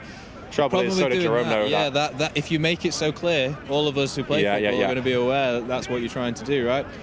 Take an extra second, right? Make it a bit more concealed, whatever your play call is going to be. Don't give that defense a chance to know what you're doing. I'm wondering to what extent, he wanted to silence the haters there a little bit. Here we go, second down. Oh, sorry, third and short. Same again, same exact play. And Fanthorpe passes out, nobody there. It's fourth down. At the very least, these incomplete passes are not letting the clock run. The clock does stop after an incomplete pass. But now York need, I mean, the down marker is like basically a yard behind the goal line. So really, they need a couple yards. They just need to. It's such a small distance. But if they don't get anything on this play, in the empty as well is a bold move here. This is make or break. Centurions, Fanthorpe runs it to the outside. He passes, broken up, turnover on downs, no flags, and the Bombers survived this drive, which came so close to bringing Centurions within one score. This could be it. That could be it. If you're the Centurions, you might look back on that one play or that one drive as the one that got away. The Bombers are fired up. The Bombers' offense, they know that victory is close. I think the ref just either signalled in 40 seconds or 4 minutes left. God, that's a big to-do. I would imagine 40 seconds. I would imagine 40 seconds as well. Because if timeouts are being called and if this is a situation, I think taking over the ball for Bombers right here is a tough position to be in. Okay? Yeah, it is. They're on their own, maybe 2 yard line. They cannot afford to take safeties. I mean, just don't fumble the ball. Don't take a safety and don't let the ball get intercepted. Oh, they're taking a knee. They're running the clock out, and this could be it. And that is and that's the game! Bombers win! Bombers get the three-peat for 3 years in a row! The Lancaster Bombers have taken the win over the York Centurions and Roses! The final score! Bombers 37, York Centurions 26. And the Bombers celebrate with vigour on the field. Thank you very much for watching. This has been a pleasure to call. What a game. What a game. Both sides of this just really, really good. Really gave it passion from both sides. Electric game. Wow. Flares are now all over the field. Cries of whose house? It's the Bombers' house. They've won on this field 2 years ago. They've won on this field this year. And they've won in York last year. Since COVID, they have not been beaten in Roses. And this fixture remains one of the most electric of all of Roses. Thank you very much. We're going to leave you there. It's been a pleasure. Yeah, thank you. Bye-bye.